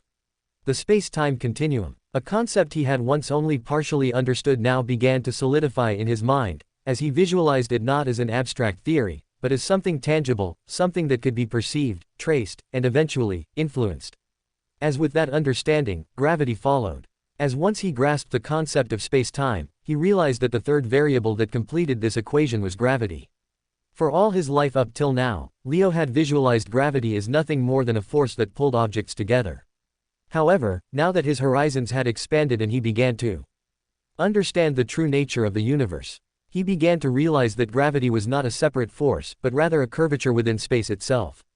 To understand space was to understand gravity. And to understand gravity was to understand space. The two were one and the same. As it was only once he grasped this, that he realized that objects did not attract toward one another in this universe but rather moved along the distortions within space. Gravity is not a force, the projection said, as its voice echoed through Leo's mind with quiet certainty. It is the consequence of space bending around mass. And once Leo understood that, everything changed. Because now, instead of trying to manipulate space directly, he began to focus on gravity, as he visualized it as a flexible structure, something that could stretch, compress, and curve depending on how it was influenced. And slowly, very slowly, he began to feel it, not as something external, but as something that existed everywhere. Around him, through him, within him. As with each passing meditation session, his perception deepened. Further, as he began to sense the minute fluctuations that existed naturally but were previously invisible to him, as his awareness sharpened to the point where even the slightest shift no longer went unnoticed. As once he reached that stage, the final piece fell into place, because understanding space and gravity led him to the final piece of this equation, which was the law of creation and destruction. And the final question of, what exactly was matter? And how did matter interact with space and time? You are getting there, boy. You're asking the right questions now, the projection said, as its voice carried a rare hint of approval while it observed Leo's steadily sharpening awareness.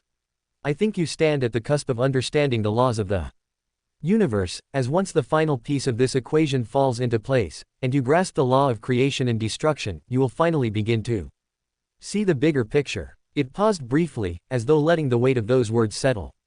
Only then will you be able to envision the prison that restricts even gods. Leo remained silent as he absorbed that statement, his mind instinctively circling the implications behind it, as the idea of something capable of confining even divine beings was not something he could take lightly. The questions you have arrived at are correct, the projection continued, as its tone returned to its usual calm certainty.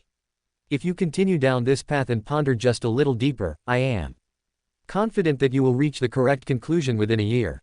Leo exhaled slowly as he opened his eyes, grounding himself back into the present moment as the countless threads of thought settled into a quieter focus. Hopefully, it happens exactly as you expect, he replied, as his voice remained steady despite the pressure building within him. I have an important meeting coming up, and I would rather not walk into it without mastering all the laws first.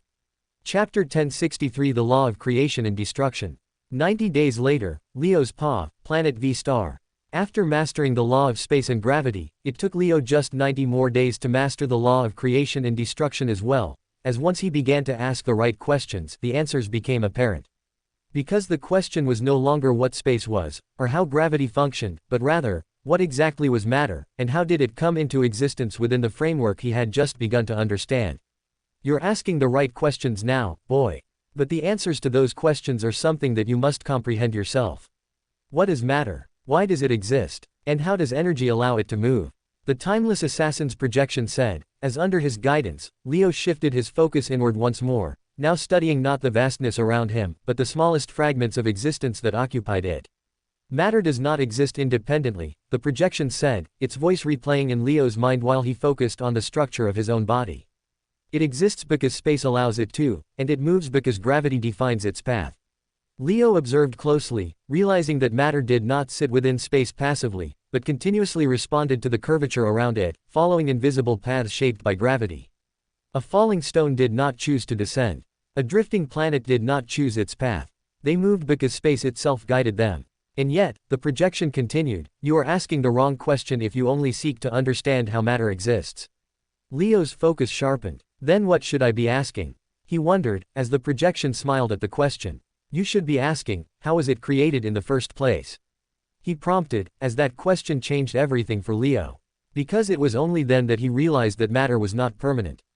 It was not absolute. It was something that could be created and destroyed.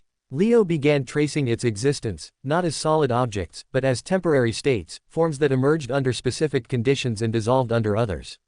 A flame consumed wood and transformed it into heat, light, and ash. Water evaporated into vapor, then condensed back into liquid. Nothing was truly lost, only changed. Creation is not bringing something from nothing, the projection said calmly. It is the rearrangement of what already exists. In destruction, Leo asked. The same process, viewed in reverse. As that understanding deepened, Leo's perception sharpened further. As he no longer saw matter as fixed, but as fluid, something constantly transitioning between states depending on the forces acting upon it. He began to sense the thresholds. The precise moments where form emerged, and where it unraveled. The unseen exchanges occurring at every instant. And then, the final connection revealed itself. Energy. Because what created matter was energy. And what destroyed it was also energy. Matter and energy were not separate, but two expressions of the same principle, shifting between form and formlessness depending on how they were influenced. A spark became flame. A flame became heat. Heat dispersed into the surroundings. Nothing disappeared. It only changed form. Everything that exists, the projection said, is energy in a particular state. And everything that ceases to exist, returns to it. As Leo felt the truth settle within him, the boundaries between concepts began to dissolve, as space, time, and energy no longer appeared as separate laws but as interconnected aspects of a singular system. Space defined where things existed. Time defined how they changed. Energy defined what they were. And together, they formed the law of the universe. In that moment, Leo no longer felt like an observer trying to understand reality. He felt like a part of it. As he returned to Planet V-Star after having completed his training, Leo excitedly reported his comprehension to the timeless assassin's projection, who listened to his words intently. Congratulations, you have now understood the basics of all the laws of the universe. The projection finally said, its voice calm, yet carrying a quiet authority that left no room for misinterpretation. But do not mistake understanding for perfection. It said, as Leo's gaze sharpened slightly at the distinction. What you have done, the projection continued, is no different from studying enough to pass an exam. You have grasped the concepts, connected the pieces, and arrived at the correct conclusions. Which is absolutely commendable for someone at your stage. It paused briefly. But you have not yet lived them. Leo felt the truth resonate within him, as he instinctively understood the gap being pointed out. When you ascend to demigodhood and finally gain the ability to influence matter, time, and space directly, that is when your real journey begins, the projection said, as its tone grew heavier with intent. At that stage, you must not stop. You must refine, revisit, and perfect your understanding until it is no longer knowledge, but instinct.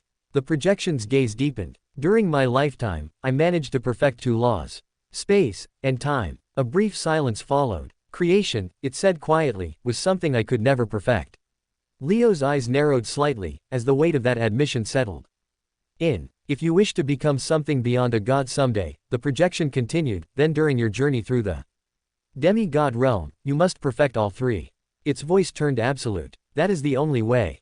The air stilled. And then, for the first time since this journey began, the projection nodded in acknowledgement of Leo's supreme talent. For now, you have done enough. I had never expected you to grasp the three laws so fast. But you have. Which is proof that you can surpass me if you don't stray from your path. A faint shift in presence followed, subtle, yet undeniable, as the projection smiled and bowed. I grant you my acknowledgement, it said, and with it, my blessing too. Ascend to the demigod stage. It said, as Leo bowed right back. Returning respect with respect. Thank you for your teachings so far. I'll be back to train more once I reach the demigod stage. Until then, take care, old man. I'll see you soon, Leo said, as the projection gave him a firm nod. Chapter 1064 Contemplation. The next day, the time-stilled world, the Skyshard Mansion. After returning from Planet V-Star, Leo redirected all his energy towards figuring out what sort of a game to play against Morris, as he began to prepare for that challenge next. The room was silent, save for the faint echo of his footsteps as he paced slowly across the polished floor, His brows furrowed while his mind cycled through possibility after possibility, each one forming with promise before collapsing under scrutiny. "What can I do?" he muttered under his breath, as his fingers tapped lightly against his arm, his thoughts moving faster than his body ever could. Simple games came first. Rock, paper, scissors, a coin toss. At first glance, they seemed perfect. Quick, clean, decisive. But the more he thought about them, the more flawed they became. Because against Morris, nothing was ever truly simple. Leo stopped mid-step, his gaze lowering slightly as he imagined the sequence. The flick of a thumb. The arc of a coin spinning through the air. A moment so brief that to a normal man, it would be impossible to interfere. But Morris was not a normal man. "There's no guarantee," Leo murmured, as his jaw tightened slightly. No guarantee that in that split second, the deceiver could not alter the outcome. No guarantee that he could not read the rotation of the coin, influence the air around it, or even manipulate perception itself. In rock paper scissors, Leo let out a quiet breath. Even worse. If Morris could perceive intent even a fraction of a second faster than him, then the game was already decided before it began. He could simply react, adjust, win. Leo shook his head. "No, these games are too easy to manipulate," he muttered, before resuming his walk, as his mind wandered to the next prospect. If simplicity isn't the solution, then maybe complexity can work, he wondered, as the thought about card games came next. Poker, blackjack, games he remembered faintly from Earth, where probability, psychology, and hidden information created a battlefield of its own. For a brief moment, he entertained the idea seriously. Bluffing, reading tells, controlling risk. It sounded viable, until it didn't. Leo's steps slowed again as his expression darkened. What's stopping him from seeing through the cards? He muttered. Or worse, what if Morris could manipulate the shuffle itself? A deck of cards was nothing more than a system of arranged matter.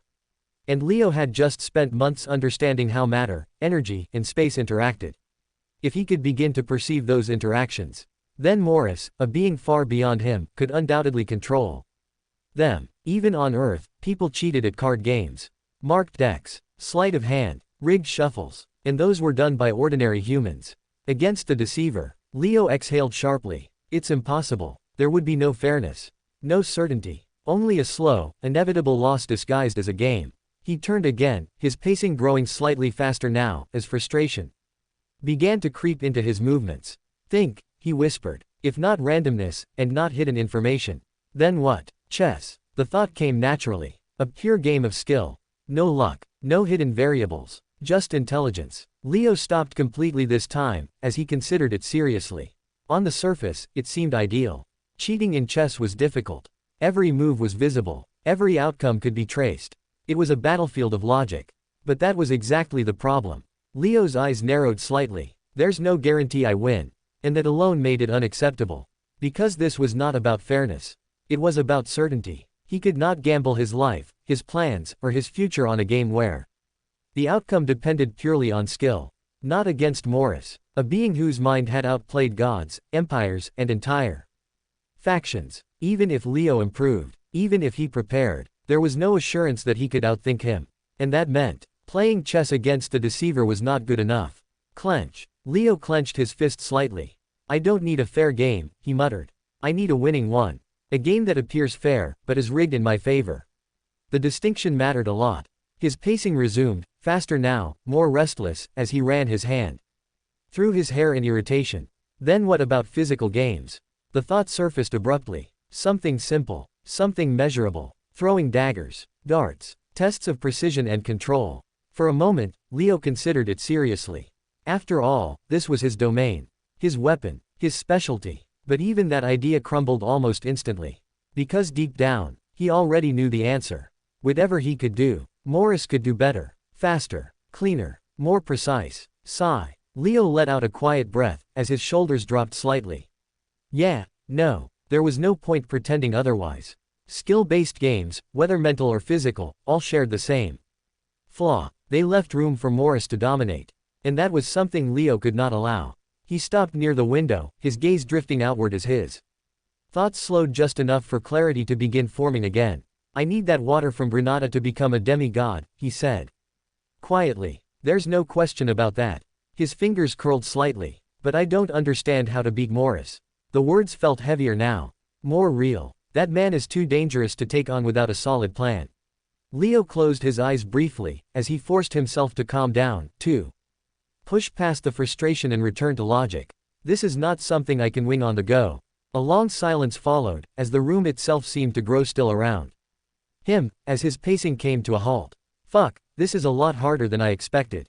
Just what am I better at than Morris? Leo asked himself, as at that point he realized something important. The problem was not the game. The problem was Morris. And until he found a way to eliminate the deceiver's advantage entirely, no game in existence would ever be enough to beat a cunning fox like him. Chapter 1065 Game Selection. A few days later, Planet Granada, Morris's POV. Ever since Morris sent the proposal to Leo, he had been waiting with quiet anticipation for a response. And hence, when word arrived that the cult had officially responded, Morris did not delay even for a moment, calling for the messenger to be brought before him immediately, as he preferred to hear the proposal directly rather than through second-hand reports. My lord, here is what the cult has proposed, the messenger said, kneeling deeply while carefully unsealing the scroll that carried Leo's response. Morris tilted his head slightly, a faint smile forming as he gestured for him to continue, his attention sharpening without a word. Lord, the cult master begins by thanking you for the opportunity to win the holy water of Granada.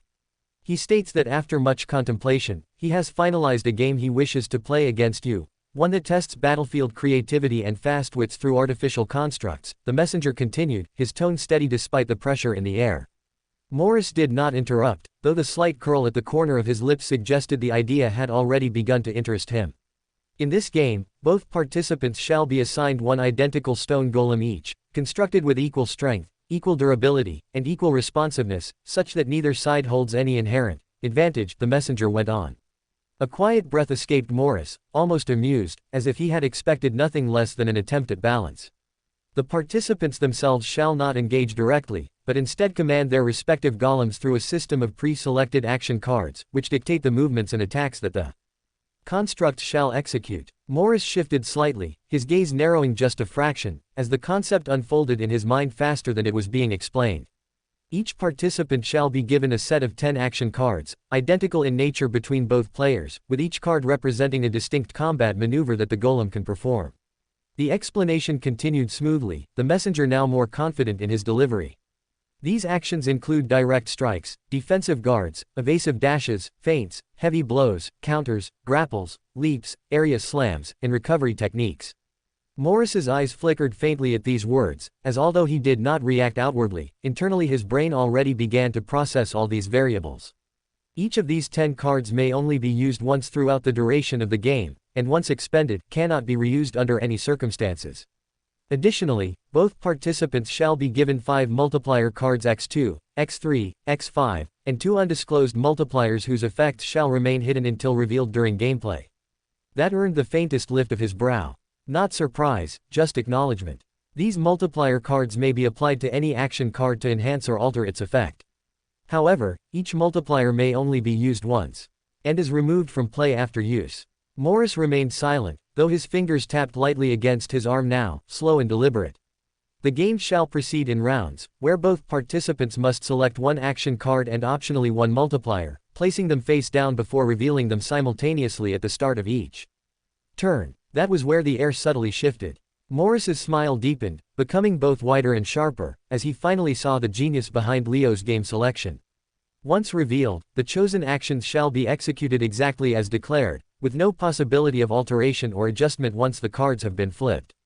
A low breath left him, almost like a suppressed chuckle. The outcome of each exchange shall depend on how the actions interact, as certain maneuvers may counter others, amplify damage, negate effects, or create openings depending on their combination. By now, Morris's fingers had stopped tapping entirely. The objective of the game is to destroy the opposing golem completely. The first participant to achieve this shall be declared the victor. The messenger fell silent. For a few seconds, nothing moved. Morris stood still, not reacting immediately, as he let the structure settle in his mind, not because he needed time to understand it, but because he enjoyed that moment of pause before responding. I see, creative indeed, Leo Skyshard. Morris said, a quiet chuckle slipping through as his gaze drifted slightly, as though replaying the entire system in his head. You have still chosen a combat sport, one that complements your tactical instincts well. However, since you cannot defeat me directly, you choose to fight through constructs instead, removing speed, reaction, and adaptability from the equation, he continued, his tone almost appreciative. You force simultaneous commitment, locking both of us into decisions before they unfold, attempting to eliminate my ability to adjust at the last moment. A soft laugh followed. Very clever, very, very clever indeed, he said, clearly entertained. Now, then his expression shifted, subtly but unmistakably. I will give you full marks for creativity. But unfortunately for you, it will still not be enough to beat me. His voice dropped slightly, the amusement still there, but something colder settling beneath it. You misunderstand something fundamental, he continued, his eyes sharpening as they returned forward. It is not my divinity that makes me dangerous, it is my unpredictable mind that does. A grin spread slowly across his face. If we play this game 100 times, you may win once, perhaps twice, if fortune favors you, he said, almost casually. But the rest will belong to me. Most times, I will win this game rather than not. And hence, this is a challenge that feels acceptable to me. He said, before breaking into a mad laugh, as the rain fell against his face and slid off onto his chest. Messenger, go deliver my message to the cult that I, the deceiver, accepts their proposal to play this game, and that Leo Skyshard should come visit me sometime next week to see this proposal through to the end. Morris instructed as the messenger bowed deeply before taking his leave, clearly eager to get off Granada as soon as possible before Morris killed him on a whim. Chapter 1066 Preparation. Meanwhile, the time-stilled world, Leo's POV. After finalizing the rules of the game and sending his proposal over to Morris, Leo did not allow himself even a moment of rest, as he immediately shifted his focus towards preparation, understanding that creating the game was only half the battle, while mastering it would decide everything that followed. How many golems do we have to burn through today? Leo asked, as Shadow Number 1 quickly checked the inventory data. 9 today, my lord. We are trying to ramp up production, but it will take some time for us to produce dozens of these special constructs every day. Shadow Number 1 said, as Leo nodded before throwing a glance at the newly prepared battle chamber. The area was barely 40 by 40 meters, and yet, it was the perfect zone for a tiny 30 centimeters versus 30 centimeters tall golem fight. As despite the tiny overall size of the arena, since the fighters fighting within were tiny as well, the space proved to be sufficient. Inside, 2 identical stone golems stood facing each other, their forms perfectly symmetrical while a table between them held the 10 action cards and 5 multipliers laid out with precision. Leo stood on one side of the table, his gaze fixed on the setup while his mind replayed the rules he himself had designed, as he understood that against Morris, even a single oversight in his own system could become the very thing that led to his downfall. Shadow Number 1, you will be my opponent today, Leo instructed, as the Fox Beastman stepped forward, his posture respectful, yet his eyes sharp with the desire to win.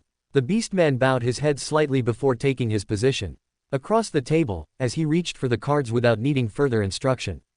Go. The first round began in silence, as both Leo and Shadow Number 1 selected their cards and placed them face down, their movements controlled and deliberate while the air between them seemed to tighten with anticipation. Flip. The cards revealed simultaneously, as the golems moved at once, executing their assigned actions with absolute precision, as they collided against each other in a sharp, echoing clash. Grind. Leo observed everything. Not just the result, but the sequence, the interaction, the timing, as he watched how one move flowed into another, how one decision created openings while another closed them, understanding that the game was not about individual choices but about chains of consequences. They reset, and played again, then again, and again. The repetitions blurred together as time lost its meaning within the time-stilled world, as Leo continued to cycle through possibilities, testing combinations, sacrificing advantages, exploring failures, while Shadow Number 1 adapted each time, learning, evolving, and occasionally, winning. That was important, because Leo did not need an opponent that he could always defeat. He needed one that could challenge him, one that could think, one that could punish mistakes. And Shadow Number 1 was capable of all three. Again, Leo said, as his tone remained steady despite the growing intensity of his focus while the cards were reshuffled and placed back into position. This time, he varied his choice slightly, as he began experimenting with different approaches, sometimes opening aggressively, sometimes conserving his stronger cards, sometimes baiting reactions while holding back his multipliers for later turns. And each time, the outcome shifted. Some sequences gave him early dominance, only to collapse later, when he ran out of options. Others forced him into defensive play, dragging the battle longer, while giving his opponent room to outmaneuver him. There was no single path that guaranteed victory. And that realization unsettled him. Because against a normal opponent, adaptability was strength. But against Morris, unpredictability was a weapon. Leo paused mid-game, his fingers hovering over the cards while his eyes narrowed slightly, as he began to understand that the problem was not the system itself, but the nature of the opponent he had designed it for. Morris would not follow patterns. He would not play optimally in a predictable sense. He would play to deceive. Which meant that even a perfect strategy could fail if it relied too heavily on expectation. Sigh. Leo exhaled slowly, as he picked up a card and placed it down with renewed intent, shifting his mindset entirely while abandoning the idea of control and instead embracing controlled chaos. The next round unfolded differently. Less rigid, less predictable. He began mixing aggression with hesitation, using weaker moves in stronger positions while saving critical multipliers for moments that appeared insignificant, as he deliberately distorted the flow of the battle. Shadow number 1 responded in kind, adapting, countering, winning some rounds, losing others, but most importantly, forcing Leo to think deeper with every exchange. Hours passed, then days, and still, Leo did not stop. The floor of the chamber bore the marks of countless simulated battles, as the golems clashed over and over again while the cards were picked, placed, flipped, and reset in an endless cycle of refinement. Patterns began to emerge, not fixed strategies, but tendencies. Moments where pressure peaked, moments where they both hesitated, moments where risk created opportunity. As slowly, Leo began to shape something. Not a perfect plan, but an approach, one that did not aim to outplay Morris directly, but instead aimed to survive his unpredictability long enough to create a decisive moment. Leo placed another card down, his expression calm now, far more composed than before, as he no longer searched for certainty, but for control within uncertainty. Because that, according to him, was the only way to fight someone like the deceiver. I have no choice but to use the final multiplier this way. If I have to go through with it, Morris will know the hidden card I hold. However, if I don't go through with it, I can potentially lose the wager. Leo began, as he stroked his chin in deep thought. I need to guarantee my win. And adding this condition to the hidden multiplier does it. However, let's hope I never have to use it.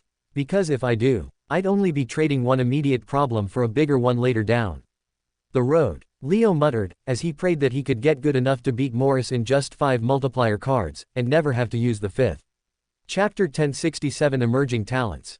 The Cult Military Training Grounds, Time-Stilled World, Leonardo's POV. Ever since Caleb and Myron came of age and were finally enrolled into the cult military, they had requested a weekly spar against Leonardo, under whose regiment they were currently posted as lieutenants, as every Saturday, the two brothers teamed up to fight against their elder cousin, and every Saturday, Leonardo showed them the gap between the monarch and transcendent tier. This Saturday was no different, as Leonardo found himself standing at the center of the arena while the two brothers closed in from opposite ends, their movements sharp and coordinated as they executed yet another strategy they had spent the entire week preparing. Ready? Caleb asked, his voice carrying a hint of excitement as he rolled his shoulders lightly, already leaning forward as if his body could not wait for the signal. Myron did not speak, his eyes locked onto Leonardo while his breathing slowed deliberately, as he grounded himself into the moment, focusing entirely on timing and positioning. Leonardo exhaled softly, his expression calm, almost indifferent, as he raised one hand slightly to signal to start. Come, he muttered, as that was all it took. Flash. Caleb disappeared from sight instantly, as he activated Storm Flash Traverse to close the distance in a blink, reappearing directly within Leonardo's striking range while his fist surged forward with enhanced force. At the same time, Myron moved, not forward, but around. As he used Fade Step to slip into Leonardo's blind spot, his blade angling upward in a precise arc aimed at the opening Caleb's attack would create a clean pincer, a perfect execution, and yet, Leonardo moved only when the attacks were already upon him. Shift. He took a minimal step, shifting barely a couple inches.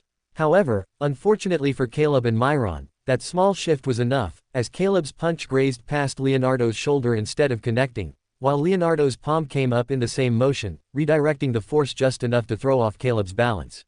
Wobble. Caleb wobbled, while at the same time, Leonardo stretched his other hand backward and snapped a blade aiming for the opening in his blind spot. Clang. Catching Myron's blade between his gloved fingers, Leonardo halted the momentum of his attack completely, as for a brief moment, all three of them froze. Then, boom, Leonardo moved. A sudden, enhanced surged through his body as he drove his shoulder forward into Caleb's chest, sending him skidding back across the ground, while his grip on Myron twisted sharply, forcing the younger boy to release his weapon or risk breaking his wrist.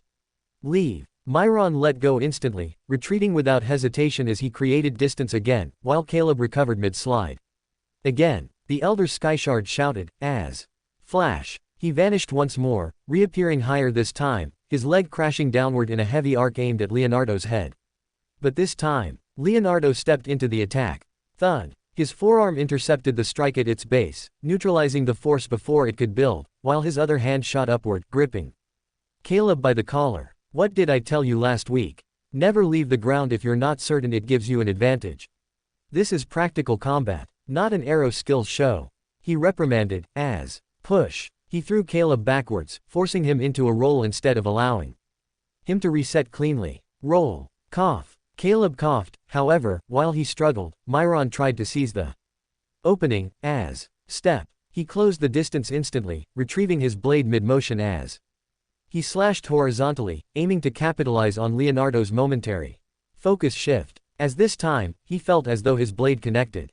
Or at least, it should have, as, clink asterisk, a thin barrier flickered into existence for a fraction of a second. Celestial Veil. The strike stopped harmlessly against the barrier as Leonardo turned. With it, his hand already moving. Smack. A sharp palm strike landed against Myron's chest, not with full force, but enough to send him stumbling back several steps. As at this point, both brothers reset again. Their breathing heavier now, while their eyes grew sharper as they exchanged a knowing glance. It's time. Go big or go home. The glance said, as although no words were spoken, the brothers understood one another instinctively, as they changed the whole rhythm of the battle. Step. Step. This time, Caleb did not charge first.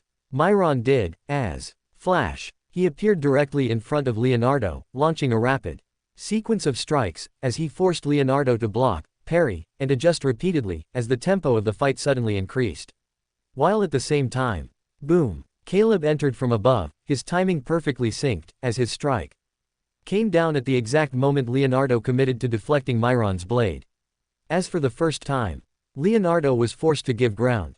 A single step back, then another. The pressure mounted, the coordination sharpened. The brothers were learning, adapting, pushing him, and yet Leonardo smiled, not out of arrogance, but recognition. Good, he said quietly, as he finally shifted fully into motion. The next exchange was different. Faster, cleaner, more decisive. Step. He slipped between their attacks, his movement efficient and minimal, as he struck Caleb lightly on the ribs, then pivoted instantly to redirect Myron's blade, using his own momentum against him. Thud. Step. Clash. The exchanges dragged on, one after another, as the brothers slowed. While Leonardo did not, their strikes growing heavier while his remained precise, until the gap stopped shrinking, and began widening again. Pant. Pant. The brothers breathed heavily, their focus turning dizzy, their balance wobbly, and yet, they refused to give up, until it was Leonardo that decided enough was enough. Alright, that's it for this week. Go reflect on your mistakes and meet me again next time, he said, as it was only then that the two brothers fell to their knees. Their bodies battered and bruised, and yet their fighting spirit intact. As despite the brutal beating, they both lay down on the training ground floor with a smile on their face, knowing full well that they would be stronger because of this beating by next week. Chapter 1068 A Visit to Planet Granada. 1 month later, the time-stilled world, Leo's POV. Time, within the time-stilled world, had always behaved differently, yet even then, the past months seemed to vanish in the span of a single breath, as Leo found himself standing at the end of his preparation, having run through every variation, every sequence, and every possible outcome that his mind could conceive. Day after day, he had sparred relentlessly, as Shadow Number 1, Shadow Number 2, and even Vare rotated through the role of his opponent, each bringing their own style, their own unpredictability, and their own attempts to break the system he had created. And while those sessions had sharpened him, refining his understanding of the game to a level where he could now anticipate most patterns and counter most strategies, there remained a quiet unease within him, as no matter how many times he won, or how thoroughly he prepared, the fact that he was facing a lunatic like Morris kept bothering him to his core. Huff. Leo exhaled sharply, as he played against himself, trying the game from both ends of the spectrum, as he tried to outthink his own self, when the footsteps of Shadow Number 1 snapped him out of his thoughts. It's time, my lord. Shadow number 1 said, as Leo nodded once with a somber expression on his face. It's time already, he asked in disbelief, before clicking his tongue, as he abandoned the game and cracked his neck. Crack, crack. Number 1. As you know, I must go to Granada today, and hopefully, I will come back with my life intact. Leo began, his voice calm, almost detached, as Shadow number 1 stood a few steps behind him, silent, attentive, and fully aware of the weight behind those words.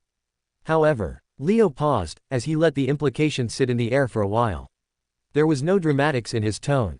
No hesitation. Only acceptance. Because Leo understood that meeting Morris meant that there was no guarantee that he was going to come back from this expedition alive.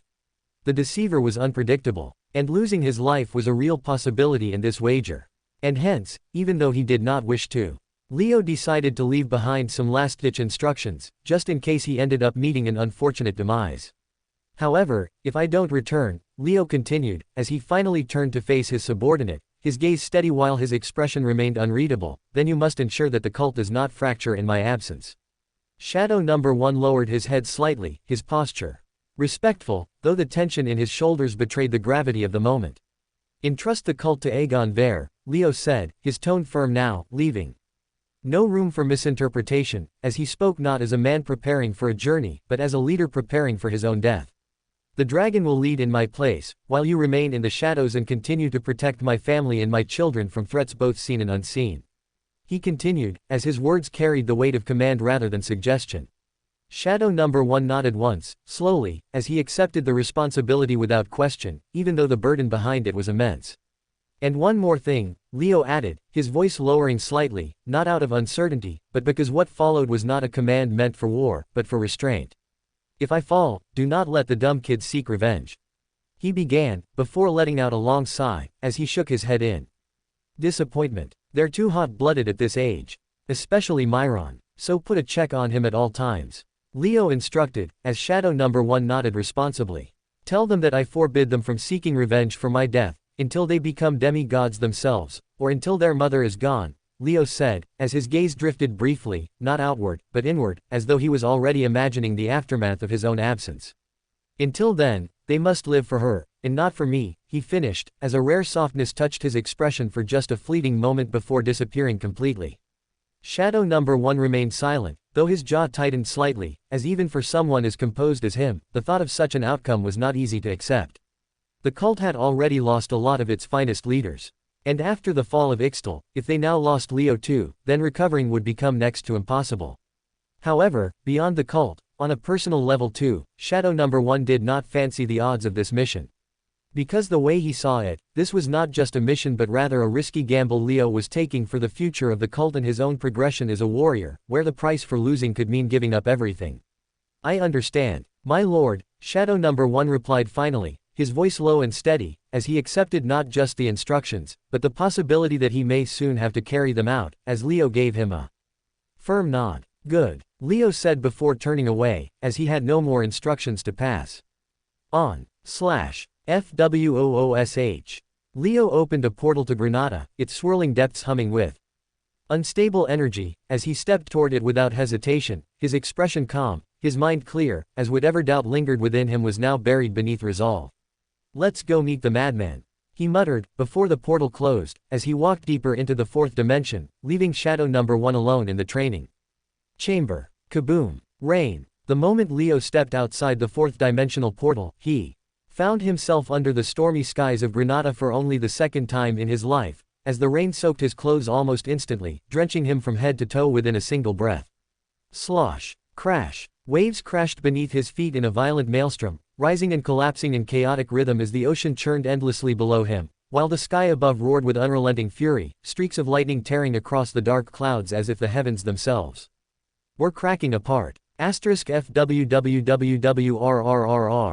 The wind howled past him, sharp and unforgiving, tugging violently at his cloak as it snapped and twisted behind him, while the sheer hostility of the environment pressed against his senses, making it clear that Granada was not a place that welcomed visitors.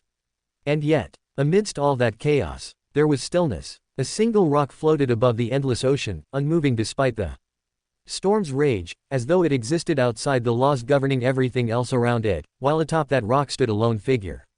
Morris. Bare-chested, unbothered. His long hair drifted upward unnaturally, unaffected by gravity, as his grin stretched wide across his face, his eyes locked onto Leo with an intensity that made the storm itself feel secondary. Welcome to my humble abode, Cult Master, Morris said. His voice cutting cleanly through the thunder and wind as he spread his arms wide, as though presenting the entire chaotic world around him as a personal gift. Ha ha ha ha. A low chuckle followed, soft and amused, as if Leo's arrival had finally relieved him of a long-standing boredom.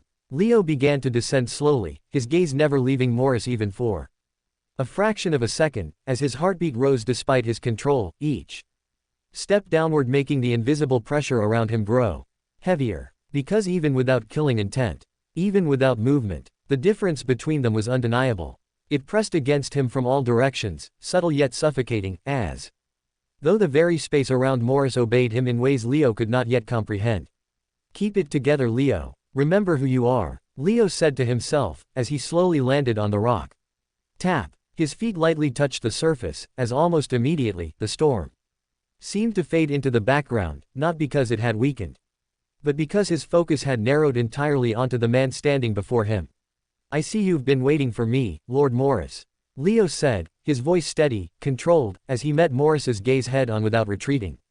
Oh, Morris began, his grin widening further, as he stared straight into Leo's dark gray eyes.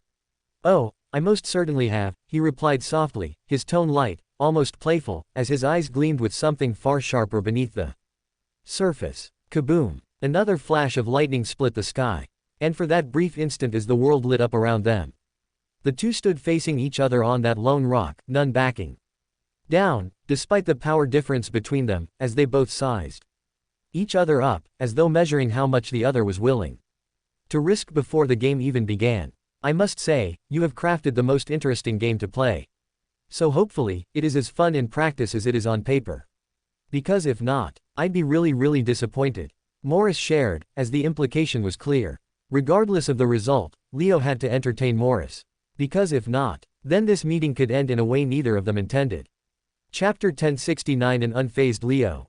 Planet Granada, Leo's POV.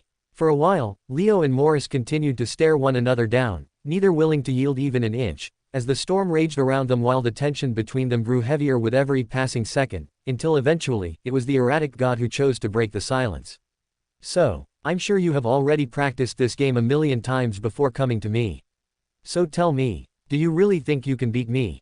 He asked, as a wicked grin spread across his face, one that carried both amusement and challenge, as though he was not merely asking a question but inviting Leo to step into madness with him.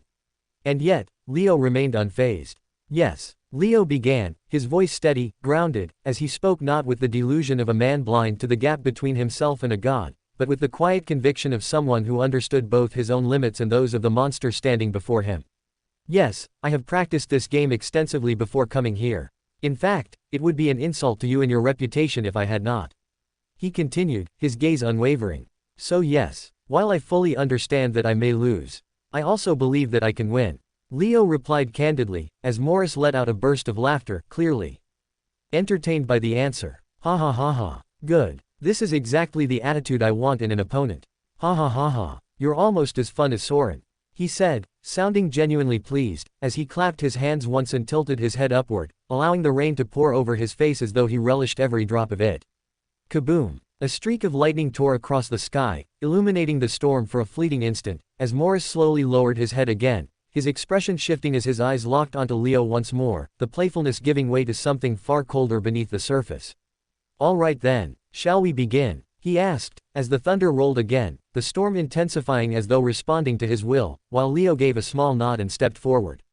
With a controlled motion, he presented the two battle golems between them. We shall play this game using these stone constructs, Leo said, as he placed them carefully on the surface of the rock, allowing Morris to choose between the purple and the gray one without interference. The golems are controlled through these cards, he continued, picking one up briefly before placing it back down, which, when flipped and pressed against the gameboard, will prompt the construct to execute the corresponding action. We each receive 10 identical move cards, alongside 5 identical multipliers. He explained, his tone calm and methodical, ensuring there was no ambiguity in the rules. The match ends when either golem is incapacitated, or when one of us forfeits, whether willingly or due to exhausting all available moves. Leo paused briefly, letting the final condition settle. And that also means, if you exhaust all your existing multiplier cards, but I have one of mine saved up. I technically have a card to play, while you don't. So, in that case, you lose. Because you will be the one left without any moves left, while I will have a single card that can't be played on its own. Morris's grin sharpened slightly as he listened, his fingers brushing lightly against his chin, as his eyes scanned the cards and multipliers laid out before him, his mind already racing through countless possibilities. Interesting. So very interesting, he muttered softly, as the storm continued to roar around them. For a while, Morris's gaze continued to linger on the two constructs, as though weighing something far beyond their outward appearance, before his hand moved without hesitation, selecting the gray golem with a casual flick of his fingers, as if the choice itself carried no importance to him at all. Gray suits me better, he remarked lightly, as the faintest curl of amusement tugged at the corner of his lips. Leo said nothing in response, as he simply nodded once and reached forward, as he picked the purple one, before unveiling the gameboard. Table. Click. The wooden gameboard table locked into place with a soft mechanical click, as it created a defined space where the battle could unfold. Shuffle. Without wasting another word, Leo took his seat on one end, his posture straight, composed, while Morris lowered himself onto the opposite side, his presence immediately warping the atmosphere around the table, as his long hair continued to float unnaturally upward, untouched by wind or gravity, while his eyes remained fixed on Leo with an expression that hovered dangerously close to madness. For a brief moment, silence returned. Then, before we begin this game, Morris said slowly, his voice softer. Now, yet far more dangerous, as though each word carried weight far beyond its sound. I must remind you of the terms you agreed to. Skyshard. His grin widened. If you lose, you will be bound to fulfill one request of mine. A pause followed, deliberate and suffocating. Any request. Anything that I choose. His fingers tapped lightly against the table, each tap echoing louder than it should have in the charged silence between them. And you will have no choice, but to fulfill it. Kaboom. Rain. The storm roared. Yet somehow, his voice felt louder. So for every card you flip. Morris continued, leaning forward slightly now, his eyes gleaming with cruel delight, remember that a single mistake is all it takes for you to become indebted to the deceiver Morris. It was a psychological play. A deliberate attempt to destabilize. To plant doubt before the game had even begun. And Leo recognized it instantly. You already knew this before you came here. Leo reminded himself, as he let out a deep sigh and maintained his composure. Sigh. But unfortunately for him, Morris was not done. When I say anything, Morris continued, his tone turning almost conversational, as though discussing something trivial. I truly mean anything. His grin twisted further. I could ask you to destroy your beloved cult. The words landed quietly, but their impact was anything but. I might even do it, just to watch you suffer, Morris added, his voice laced with disturbing sincerity, as though the idea genuinely entertained him, to see you break while killing those you swore to protect. He tilted his head slightly, almost thoughtfully. And what would it bring me? A soft chuckle escaped his lips. Nothing. Nothing but joy. His eyes locked deeper into Leo's. I am not a man bound by reason, Skyshard. I do not always act for gain, or logic, or necessity. His voice dropped lower. Sometimes, I act on a whim. The storm cracked again, and that, Morris finished, leaning back slightly as his smile settled into something calm yet deeply unsettling, is something I want you to remember while we play. For a second, everything stilled. Then, crack, crack, Leo rolled his neck from side to side, the sound cutting cleanly through the tension, as he lifted his gaze and met Morris's eyes head-on, showing no trace of hesitation, no sign of wavering under the pressure that had just been placed upon him. If you're done with the chatter, Leo said evenly, his voice calm, controlled, unwavering. Shall we begin? He asked, as he did not let the idle chatter get to him at all. Chapter 1070. The game begins. Once both Morris and Leo had settled into their positions, the game finally began as both players contemplated which card to play first. Unlike Morris, Leo already knew which card he wanted to play, as after having played the game against multiple opponents hundreds of times, he had arrived at what he believed to be the most optimal opening sequence, one that did not guarantee victory, yet ensured that he would not fall behind from the very first exchange. Because in every variation he had tested, against every opponent he had faced, the first move always dictated the rhythm of everything that followed. And since the first move was so important, he had thought about it the most, eventually arriving at the conclusion that the game must begin with an attack. If both players chose to attack, then the damage would remain equal and the field would stay balanced, allowing the match to progress into deeper layers where preparation and structure would begin to matter more than unpredictable instinct. However, if both players chose to defend, then nothing would happen, and such a stagnant opening would quietly disrupt the flow Leo had designed his strategy around.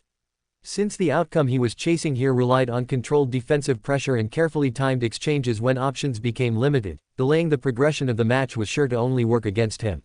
Which was why he decided against carrying such an unnecessary risk. So the first move must be an attack, Leo concluded calmly, as his fingers hovered over the cards before selecting one without hesitation, his expression steady as he slid it forward. Across from him, Morris looked down at his own set of cards with his head tilted slightly, his lips slowly curling into a grin that widened with every passing second, as his eyes gleamed with a kind of excitement that had nothing to do with winning and everything to do with creating chaos. Because unlike Leo, who sought the most efficient path forward, Morris was drawn towards something far more chaotic, something that would distort the rhythm of the game before it had even properly begun, as the idea of breaking structure fascinated him far more than following it. Let's see what happens if I choose to go for this from the very start, Morris muttered softly, as his fingers drifted across the multipliers before settling on one without the slightest hesitation, the choice made out of impulse, as he just picked a card at random, and placed it alongside the multiplier. Alright, we both show our choices together, Leo said, as since both of them had chosen their cards, they now had to slide it into the gameboard mechanism, which would then reveal the cards simultaneously. Slot. Slot. Both of them locked in their choices, as flip. The cards turned over simultaneously, revealing vertical slash, against vertical slash enhanced by a 5x multiplier, as the constructs responded immediately. Boom. Both stone golems surged forward at once, their movements mirroring one another in form, yet differing drastically in intensity as they accelerated across the surface with heavy, grinding steps, closing the distance in an instant while raising their arms to strike. Leo's golem moved with clean precision, its attack direct and efficient as it drove forward with a calculated blow aimed at the opponent's head, while Morris's construct erupted with amplified force, its body surging with violent energy as the multiplier took effect, pushing its movement beyond its natural limits. Crash. The two blows connected almost simultaneously, stone colliding with explosive force as fragments scattered outward, the impact sending both constructs sliding back across the board while cracks spread across their bodies. Yet the difference in damage quickly became apparent as Leo's golem staggered under the heavier strike, its head dented heavily, while Morris's construct remained comparatively stable with only surface-level damage marking its frame. Crack. At this moment, Morris leaned forward slightly as he watched Leo, his grin widening into something unhinged as he licked his lips in clear enjoyment, his eyes never once shifting toward the board as his laughter rang out freely into the storm. Ha ha ha ha ha. The sound cut through the chaos around them, sharp and unrestrained, as his golem straightened first and held the advantage, while Morris remained focused entirely on Leo, as though the damage dealt was only part of the entertainment and not the true objective of the game. You have truly designed a very interesting game here. I was wondering if my golem's weapon would collide against that of yours and break it. However, the attack lines were just slightly different, allowing both attacks to land simultaneously and differ only in damage. Morris observed, as despite the unhinged madness on his face, it became clear that the god was trying to grasp the exact mechanics of the game underneath that facade of insanity. You warning me that running out of multipliers might be a bad choice, made me want to use one from the very start. And let me say, I am not disappointed at all. Both of us hit our targets, and yet I did so with a multiplier. Which means, I have the upper hand now. Ideally, as long as I counter every move that you throw at me ideally. From here until the end, then you lose just because I landed one hit. That was stronger than yours. So, in a way, you have lost already, no. The deceiver said, as he kept trying to get into Leo's head even now. Tell me Skyshard, of all the times you have played this game against an opponent. How many times have you actually faced an opening exchange like this? And how many times have you won while starting from this position? Morris asked, as he tried to read Leo's expression to understand the level of confidence Leo still possessed. Whether he was still unfazed. Or whether this exchange was truly out of his anticipation. However, unfortunately for him, Leo revealed nothing, as he simply slid his hand to select the second card, and waited patiently for Morris to do the same, as he showed no signs of being put under pressure. Chapter 1071 The Second Move. Planet Granada, Leo's POV. Outwardly, Leo showed no emotion, his face completely stoic as he reached for the second card to play, his movements steady and controlled as he ensured that not even a sliver of his maroon aura leaked from his body, as he refused to give Morris even the smallest indication of what he was truly feeling. However, internally, his thoughts moved rapidly, dissecting the first exchange with ruthless clarity as he acknowledged what the outcome truly meant. This was not ideal. His golem had taken significant damage right from the opening move, and although the difference was not catastrophic, it was enough to shift the balance slightly out of his favor, forcing him into a position where he would have to play more carefully moving forward. Ideally, starting the game with a multiplier was not the most efficient way to play, as the value of such cards increased significantly in later stages where fewer options remained and each move carried greater weight. And yet, there had always been exceptions. In the countless simulations Leo had run, there were several scenarios where his opponent had opened with an attacking multiplier against his standard attack, and in a noticeable number of those cases, the match had slipped away from him by a narrow margin. Not because the opening decided everything outright, but because it forced him into a reactive position far earlier than he preferred. Which meant that in this situation, what Morris deduced wasn't wrong, as after the first exchange, the deceiver did hold the advantage, even though it was only a small one. So this is how the madman plays, so damn reckless from the very start. Leo assessed calmly, as instead of resisting that realization, he accepted it immediately, understanding that denying the reality of the board would only lead to worse decisions. However, the real danger was not in the damage itself, but rather in the intention behind it. As Morris had not used the multiplier out of necessity. He had used it on a whim. To challenge structure and to force Leo out of the game plan he had come in here with. And if Leo allowed himself to respond emotionally to that disruption, then the deceiver would control the pace of the game from this point onward, which was something that Leo could absolutely not allow. Exhale. Leo's fingers hovered over the remaining cards, his gaze briefly shifting down to the board before returning to Morris, as he forced himself to detach from the previous exchange and focus entirely on what came next. The second move. Across from him, Morris watched quietly, his grin still present, his eyes fixed not on the cards, but on Leo, as though he was far more interested in how the man reacted than what move he would choose. "Go on then, show me how you plan to recover," Morris said softly, his tone light, almost teasing, as he tapped his fingers against the table in a slow, irregular rhythm, before eventually selecting his card and slotting it in, as Leo reacted by doing the same. Click. For a brief moment, silence returned between them once more, the storm continuing its relentless roar around the lone rock as both players rested their hands near the board, waiting for the reveal. Then, simultaneously, the board flipped both cards. Flip, guard, grapple. For the briefest moment, Leo's eyes narrowed slightly, as although his expression remained composed, he immediately realized that this interaction was not ideal. The constructs moved. Leo's golem reacted first, its damaged frame lowering into a stable stance as its shield rose instinctively, locking into a defensive posture meant to absorb incoming force, as its weight shifted backward as it prepared to withstand another impact. However, the expected strike never came. Instead, Morris's golem surged forward with a completely different intent, its movement sharp and invasive as it closed the distance without hesitation, and slipped into Leo's range before the guard could serve its purpose. Clack. Stone hands latched onto Leo's purple construct, gripping it hard as it locked its upper frame with precise positioning, as one arm hooked past the shield while the other secured control over its shoulder joint. As in that instant, the guard became meaningless. Leo's golem remained braced, its shield still raised, yet the defensive posture now served no function, as the incoming force it was meant to absorb never arrived, and was instead replaced by a control move that it could not block. Grind. Morris's construct tightened its hold, pulling Leo's golem slightly off alignment, forcing its stance to shift just enough to compromise its balance, as the damaged frame struggled to resist while its movement became restricted. For a moment, neither spoke. Then, a low chuckle escaped Morris. "Hey." He leaned forward slightly, his grin widening as he stared directly into Leo's eyes, his tongue briefly passing over his lips in quiet amusement. "Looks like I've got the better of you yet again, you're now defenseless for the next attack," he said softly, almost thoughtfully, as his eyes widened in joy. "Ha ha ha ha." A soft laugh followed, as the deceiver mocked Leo more openly now. "I don't know what practice you did, boy, but it's certainly not paying off just yet," he said as he pulled the third card and chose a multiplier to go with it, as he looked into Leo's eyes rather teasingly. "I already know what I'm going to do next. However, the question is, do you know what you're gonna do?" he asked, as he slid his card into the gameboard mechanism. Click. The card locked into place, as a second later, Leo did the same, as he chose a card and a multiplier as well, and slid it into the mechanism.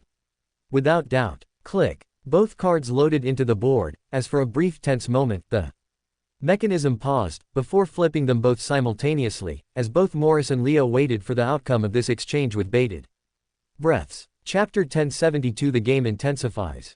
The choice of move for Morris was obvious. He had now gotten Leo's golem in a chokehold, and hence, the attack that made the most sense next was one that capitalized fully on that control. As with his opponent restrained and unable to reposition, there was no need for precision or setup, only overwhelming force delivered with certainty. Hence, when the board revealed their moves simultaneously. Flip. Slam x10. Explosion x2. For the briefest moment, the air seemed to still, as both choices settled into reality at once, before the constructs responded without delay. Morris's golem moved first, its stone limbs tightening around Leo's construct as it shifted its footing with brutal intent, pulling the already damaged frame off balance while maintaining full control over its upper body, before driving it downward with catastrophic force, as it channeled the full magnitude of the multiplier into a single crushing motion that carried no hesitation and no restraint. Boom. The slam descended with overwhelming weight, the impact crashing into Leo's golem as cracks split open across its frame, deepening the damage it had already sustained while fragments of stone broke loose under the pressure. However, at the same time, Leo's move activated from within.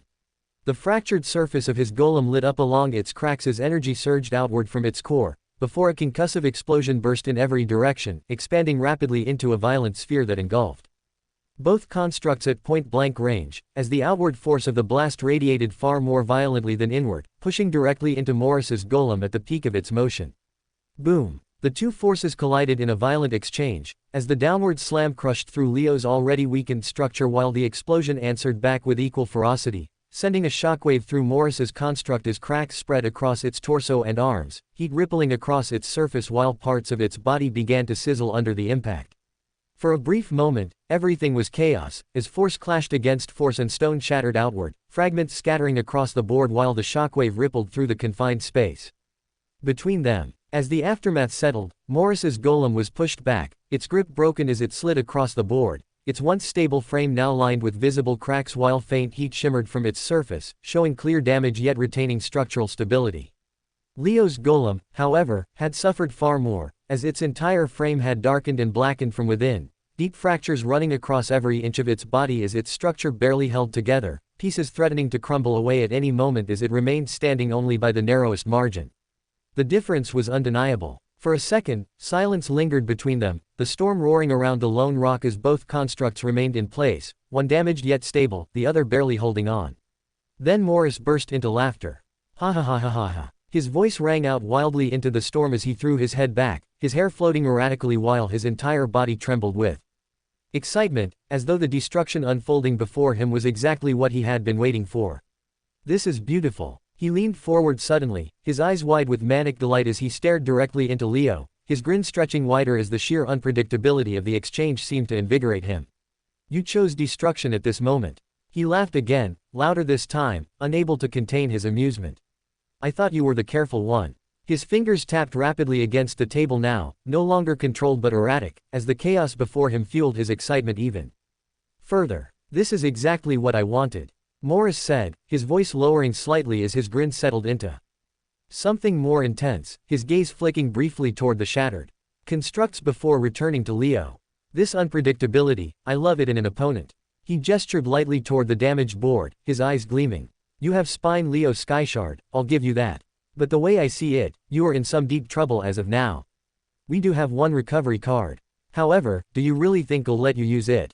Or will I finish this fight before you have a chance to heal? Morris asked, as he rubbed his palms in excitement, while Leo remained as stoic as ever. I'm going to attack next. And it's going to finish this fight. Morris let the words settle between them, his eyes never leaving Leo's face as he watched for even the slightest shift, for the smallest crack in that composed exterior that refused to give him anything. Or am I? A faint chuckle escaped him as he leaned back slightly, fingers tapping against the table in a slow, uneven rhythm. Am I telling you the truth, hoping that you take it as a lie? His grin widened. Or am I lying, hoping that you take it as the truth? He tilted his head, studying Leo more closely now. Because if you think I'm attacking, you'll evade, and if you evade when I don't attack, you fall even further behind. A brief pause followed. And if you think I'm lying, then you'll try to counter, or maybe you'll try something clever, something reactive, something desperate. His fingers stopped tapping. And if I really am attacking when you do that? He let out a soft laugh. Then it ends right there. Morris leaned forward again, his gaze sharp and intrusive, as though trying to push his way directly into Leo's thoughts. You see the problem. He smiled. There is no correct answer for you anymore. Another pause. Every option you have now depends on me. His grin stretched wider. And I haven't even played my card yet. For a moment, silence returned between them, thick and suffocating. As Morris simply watched, clearly enjoying the pressure he had created. So go on, Skyshard. He tapped the table once more. Surprise me, blow my mind, and pull yourself back in this game. Or fail. Chapter 1073 Not Rain. As Morris continued to press into Leo's mind with his words, both of them reached for their next cards almost at the same time, their movements controlled yet deliberate as they prepared for the fourth exchange. Smack. Morris licked his lips in anticipation as he slid his card forward, his eyes locked onto Leo with an intensity that sought to pry open his thoughts, as though he could already taste the outcome before it had even been revealed, while Leo, in contrast, remained completely still, his expression unreadable as he selected his card without haste and placed it into the mechanism with steady hands. Click, click. At this point, Leo's thoughts moved with precision, as he assessed the remaining possibilities and the risks attached to each decision, understanding that every option available to him carried consequences that could not be ignored, especially in the weakened state his golem currently existed in. Evade would allow him to completely avoid any incoming attack, ensuring survival for at least another exchange if Morris chose aggression. While attacking at this moment carried a significant risk, as even a slightly enhanced strike from Morris could be enough to end the match given the fragile condition of his construct, whereas using Restore presented its own danger, since committing to recovery while under pressure could result in him being eliminated before the healing could even take effect. There was no clear answer. Every path forward required him to accept a risk. And so, when the board finally responded, flip, evade, evade. For a brief moment, Leo's eyes narrowed ever so slightly as both constructs reacted simultaneously, their movements perfectly mirrored as they dashed sharply to the right at the same instant, creating distance without initiating any form of attack, as the fourth exchange passed without damage, without impact, and without advantage gained by either side. It was a wasted move.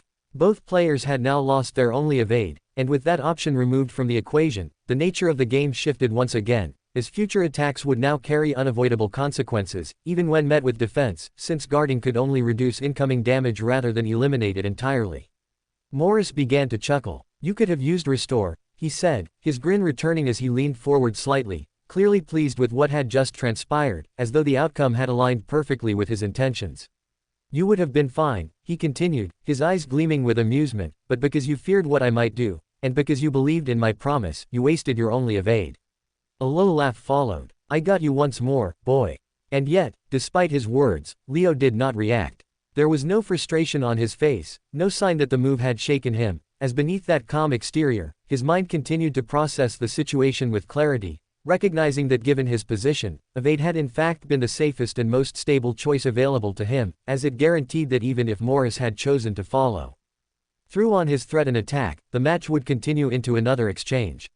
More importantly, the board had now evolved. With Morris now down to 6 remaining move cards and only 2 multipliers left, the uncertainty that had once defined his opponent's potential choices began to shrink, as patterns became easier to track and probabilities more favorable to calculate, while Leo himself retained greater flexibility, holding 1 defensive option, 2 offensive plays, a restore, a grapple, and a slam, alongside 3 of his multipliers still intact.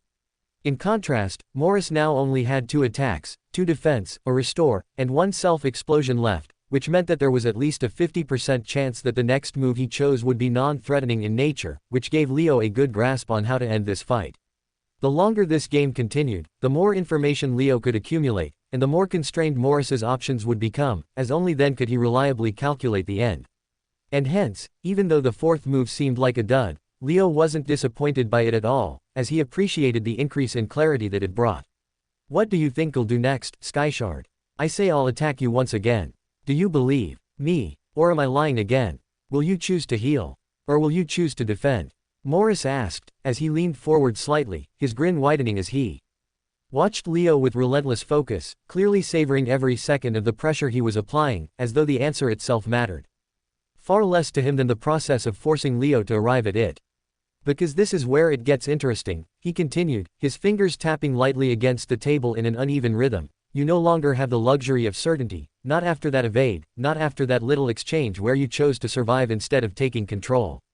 A soft chuckle escaped him. You see, now every decision you make is contaminated, not just by the board, but by me. His eyes narrowed slightly. If you heal, you risk everything ending instantly, and if you defend, you're admitting that you're still reacting to me, still playing safe, still hoping that I follow a pattern that you can read. He tilted his head, studying Leo as though trying to peel apart his thoughts layer by layer. And if you attack, he smiled wider. Well, I'd love to see that. A brief pause followed, as Morris let the weight of his words settle. His gaze never once shifting away. So go on then, Skyshard, he said quietly, as he finally reached for his next card, his fingers hovering over it for just a moment before committing without hesitation. Let's see if you're still playing your game, or if you've already started playing mine. Click. His card locked into place. Across from him, Leo remained still for a fraction longer, his eyes steady, his expression unchanged, as he too reached forward and selected his fifth card, sliding it into the mechanism with controlled precision. Click. For a brief moment, nothing moved. The storm raged. The board waited, and between them, the pressure had reached a point where even the smallest misstep would decide everything. As Leo sat there, unmoving, a single drop slid down from his forehead, tracing a slow path along his skin before falling into the storm below. In the rain, it was impossible to tell. But that drop was not rain. Chapter 1074 Peak Entertainment. Click. Click. Both cards slid into the game board as the mechanism locked them into place, the faint sound echoing between them as the duo waited patiently for the outcome of the fifth exchange. Flip. Self-explosion. Defend. Once again, it seemed like they had both chosen completely different paths, as while Morris committed to destruction, Leo had chosen restraint, as in that single divergence, the flow of the match shifted.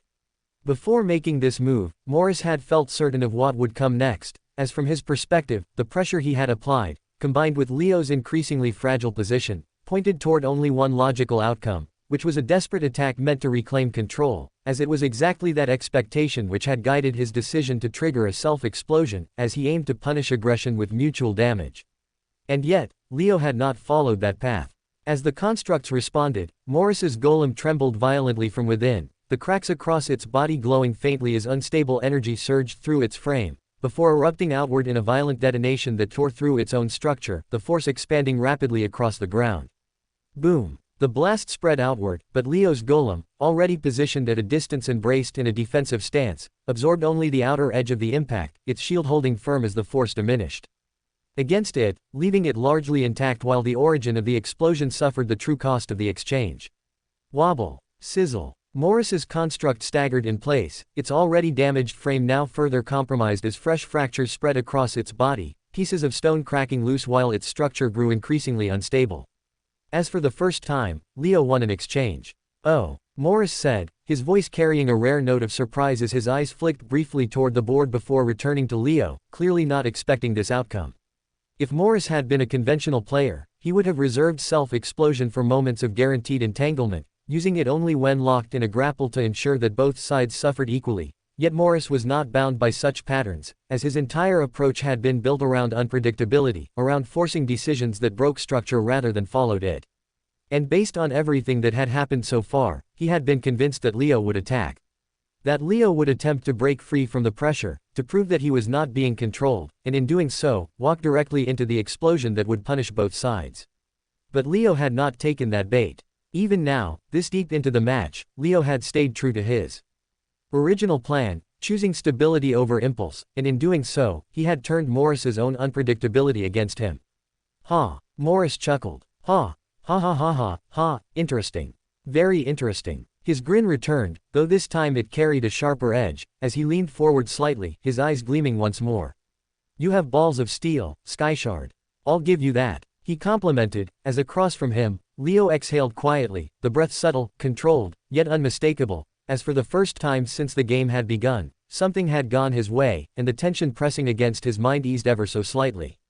Good. The thought passed through him calmly, as the fog clouding his path forward thinned just a little, revealing clearer lines of progression where before there had only been uncertainty.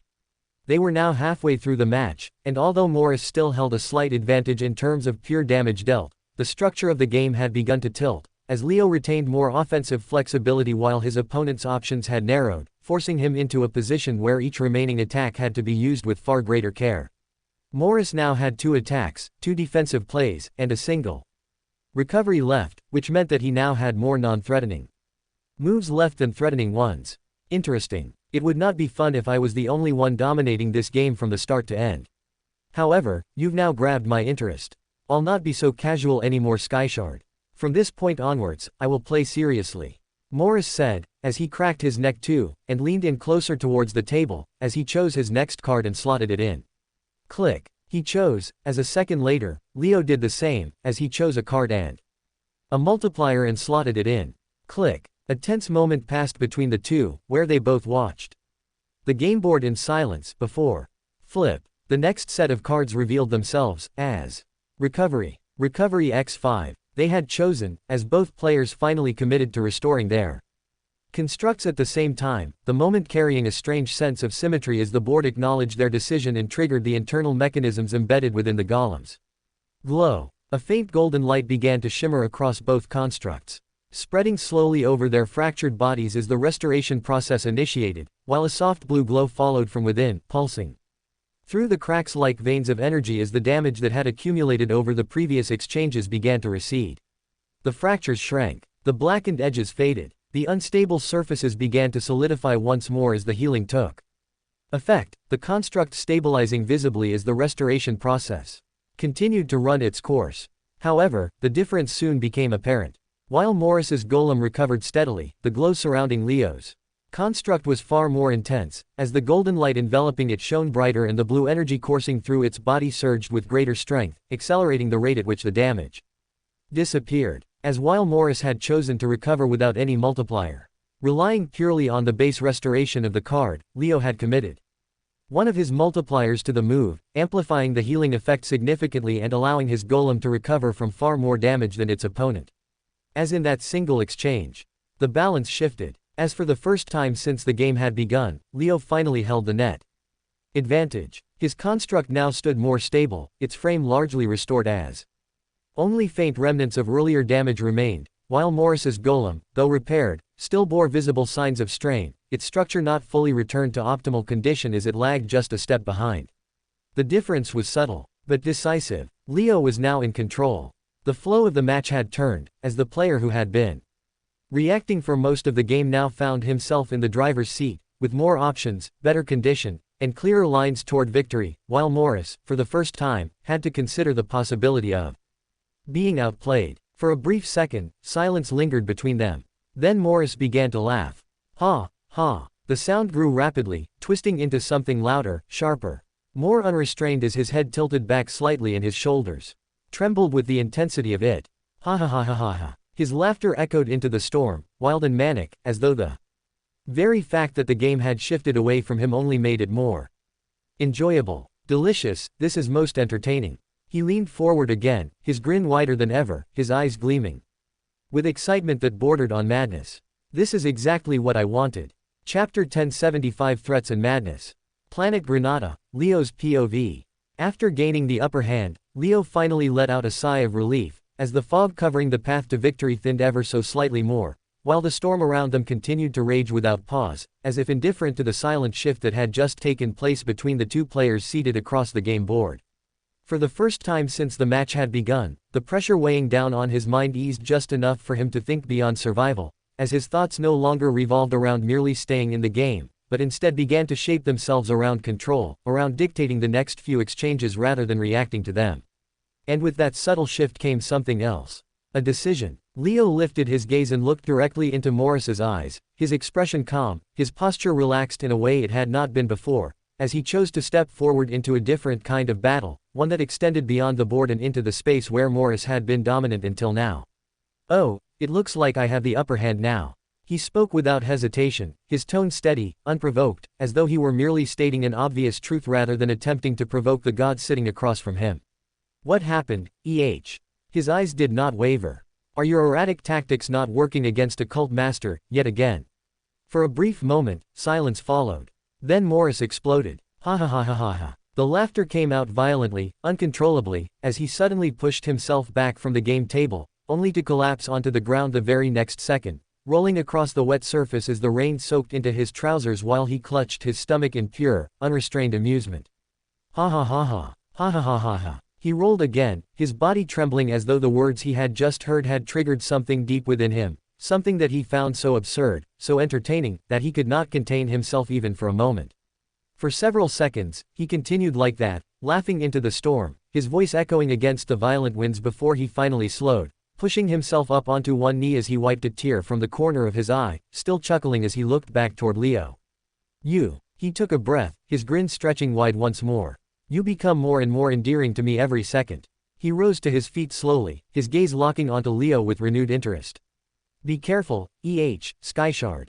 His voice carried a playful edge now, though something darker lingered beneath it. If I like you too much. He tilted his head slightly. I might imprison you here forever, just because it seems like an entertaining prospect. You can become my singing parrot. A pet I keep for entertainment, just because I can. The words lingered between them, heavy despite the smile they were delivered with, as the storm seemed to quiet for just a fraction of a second around the weight of that statement. Leo, however, did not react to the threat. He simply shrugged his shoulders lightly, as if the statement held no real significance in the context of what lay before them. Win the game and you can ask me to do you one favor anyways, he replied calmly, his gaze steady. Just have to win first. For a brief moment, Morris stared at him. Then he wagged his finger slowly, his expression shifting ever so slightly as his eyes narrowed with a different kind of intent. You do know, right, Skyshard? His voice dropped. That you're just a mortal, and I'm a god. The air grew heavier. If I want. He leaned forward slightly. I can reach across this table and snuff out your life right now. He said while gritting his teeth in anger. And you won't be able to stop me, because you're too weak to stand before me. He said, as killing intent began to leak from his body, his eyes turning maniacal, as he let Leo see that he was serious and that he could actually take such an action if provoked, as for a while, silence took over. For a moment, the tension peaked. Then Leo snorted. PFFT. The sound cut cleanly through the pressure, almost dismissive, as he leaned back slightly in his seat, his eyes still locked onto Morris's. Without the slightest trace of fear. Yeah, he said simply. If I die. He paused briefly. You won't find entertainment like this ever again. The words landed with quiet certainty, as Leo's expression remained unchanged, his voice steady as he continued without hesitation. If you're truly enjoying this game. He leaned forward just slightly. You won't kill me. A beat passed. You'll take this challenge head on, and try to beat me in the 4 moves you still have left. He declared, as silence followed. For a moment, Morris weighed his words, before eventually deciding that they were indeed correct, as he receded his killing intent. Ha, ha ha. A wide grin spread across his face once more as he straightened up. His shoulders relaxing as though the moment of tension had never existed in the first place. Na. His laughter returned, loud and unrestrained, as he threw his head back slightly, clearly delighted by what he had just heard. You're right. His eyes widened, gleaming with excitement as he leaned forward. Once more, his focus snapping back to the board with renewed intensity. I am having fun. His grin stretched wider. And I will turn this around. He said with a sense of surety, as he reached for his next card without hesitation, his fingers moving decisively as he slid it into the mechanism. So let's play. He encouraged, as across from him, Leo did the same, his movements calm and precise, as he selected his next card and slotted it into place. Without a word, click, click, the board stood ready once more, as both god and mortal waited for the next exchange to unfold with bated breaths, the excitement of this game now reaching peak levels, as the card choices shortened to the last few options. Chapter 1076 finally focused.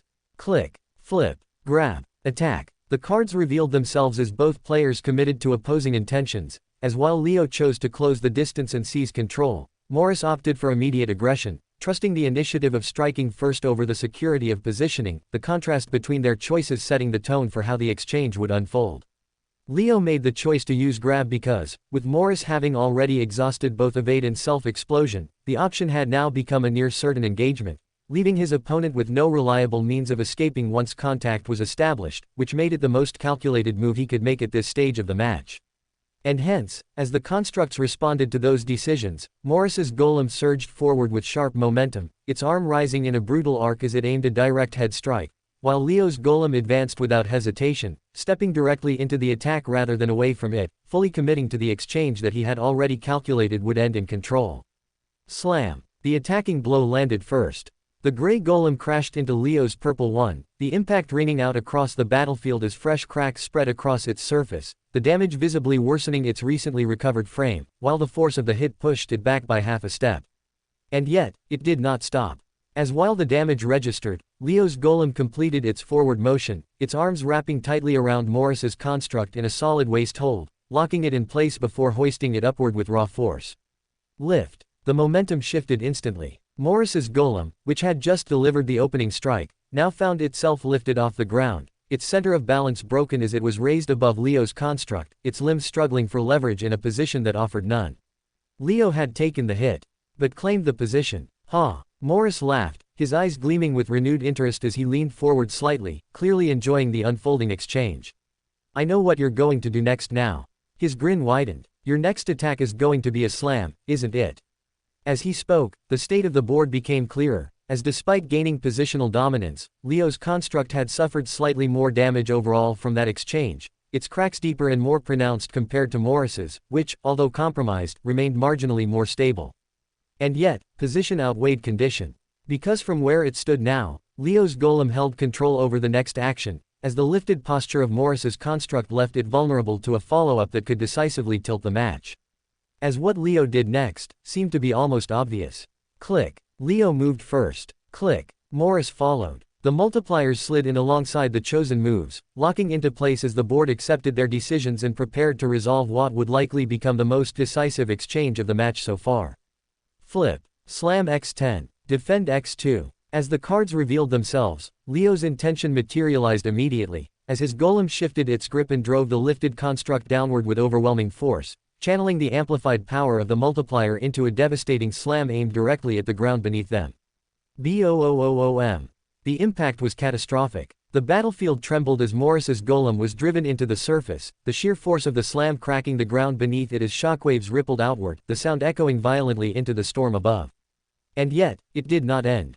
As in the instant before impact, Morris's construct braced itself, its form tightening as the defensive multiplier activated, reinforcing its structure just enough to withstand what should have been a fatal blow. The result was brutal. Its body sank into the ground, fractures spreading across nearly every inch of its surface, pieces of stone breaking away as its form destabilized to the brink of collapse, while the defensive reinforcement barely held it together in a state that could only be described as surviving by the narrowest margin possible.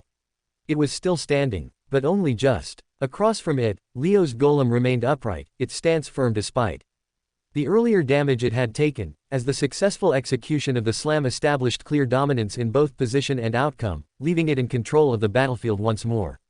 Now, the difference between them was undeniable.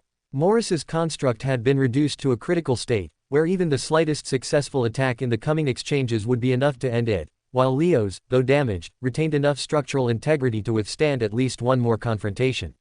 And with that exchange resolved, the state of the match narrowed sharply. Both players now had only 2 moves remaining, alongside a single multiplier each, as the margin for error collapsed into almost nothing, every decision from this point onward carrying the weight of the entire game. For Morris, the path forward had become dangerously thin, as the room for recovery or deception had diminished significantly, forcing him into a position where even a single miscalculation would result in defeat. For Leo, however, this was exactly where he had intended to arrive.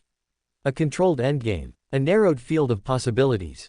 A state where prediction outweighed chaos. I've got you now, Leo muttered, as his eyes remained fixed on the board, the words slipping out more as a quiet conclusion than a declaration, as the path ahead finally appeared clear to him in a way it had not been at any point before. For a brief moment, Morris said nothing, until eventually, he started to laugh yet again. Ha! It rose slowly, building in his chest as his shoulders began to shake. The sound stretching into something far more unhinged as his grin widened unnaturally, his eyes gleaming with a manic light that refused to dim even in the face of the disadvantage before him. Ha ha, ha ha ha ha. He tilted his head back slightly, laughing into the storm as though the very idea of being cornered amused him more than anything else, as if this narrowing of options only made the game more thrilling in his Eyes. Don't count me out just yet, Skyshard, he said, his voice still laced with laughter as he leaned forward again, resting his chin lightly over his interlocked fingers while staring at Leo with unsettling intensity. I still have one attack and one multiplier left. His grin stretched wider. Just like you. A soft breath escaped him as he shook his head slightly, as though savoring the moment. You never know. His eyes sharpened. With both of us having one attack and one defense left. He paused deliberately. The match can still go either way, he said, as for the first time since the game began, he actually looked locked in now. Chapter 1077 Sacrificing Victory. Planet Granada, Leo's POV. Both Morris and Leo had 2 cards and one special multiplier card left now. One attack, one defend, and one final amplification that could decide everything, as the match narrowed into its final state where every remaining possibility could be traced, and every mistake carried absolute consequence. With Leo's golem having taken significantly less damage compared to Morris, he now held a minimum 80% chance at a draw or outright victory from this position. While the chances of Morris turning this around depended entirely on whether the deceiver could navigate the shrinking field of options with perfect precision or not. However, as Leo lifted his gaze towards Morris, something felt different. For the first time since the game had begun, Morris's expression changed. The manic amusement that had defined him until now began to fade, as his features settled into something far quieter and sharper. Gone was the wild unpredictability, as in its stead, a focused and intelligent look replaced Morris's face, giving it a weight that the madness never could. As for the first time ever, he looked surprisingly normal. And that was what made it dangerous. Shiver. A subtle chill ran down Leo's spine as he observed him, as this version of Morris, composed and completely present in the moment, carried a pressure that felt far more oppressive than his earlier theatrics, as though the game had finally reached a point where he no longer needed to entertain himself. I'm going to use defend next, Skyshard. Morris muttered, his voice calm and measured as he selected a card and slid it into the machine with steady fingers, his movements precise, deliberate, offering no unnecessary motion that could be read or misinterpreted. Leo watched him closely. Every movement, every breath, every flicker of intent that might betray what lay beneath the surface. For a few seconds, nothing changed. The aura around Morris remained stable, controlled, giving away nothing, as Leo continued to observe, waiting for even the slightest inconsistency that might reveal the truth behind his words. And then, a wisp appeared, faint, barely visible, a thin strand of black that slipped from Morris's body for just a moment before fading into nothing, so subtle that it could have been dismissed as a trick of the eye if not for the fact that Leo had seen it clearly. As Leo narrowed his eyes slightly. Was it real, or was it meant to be seen? Is he lying, or does he want me to think he's lying? The thought surfaced quietly, as Leo's mind began to turn over the possibilities, each one branching into another layer of uncertainty as he tried to anchor himself in something concrete.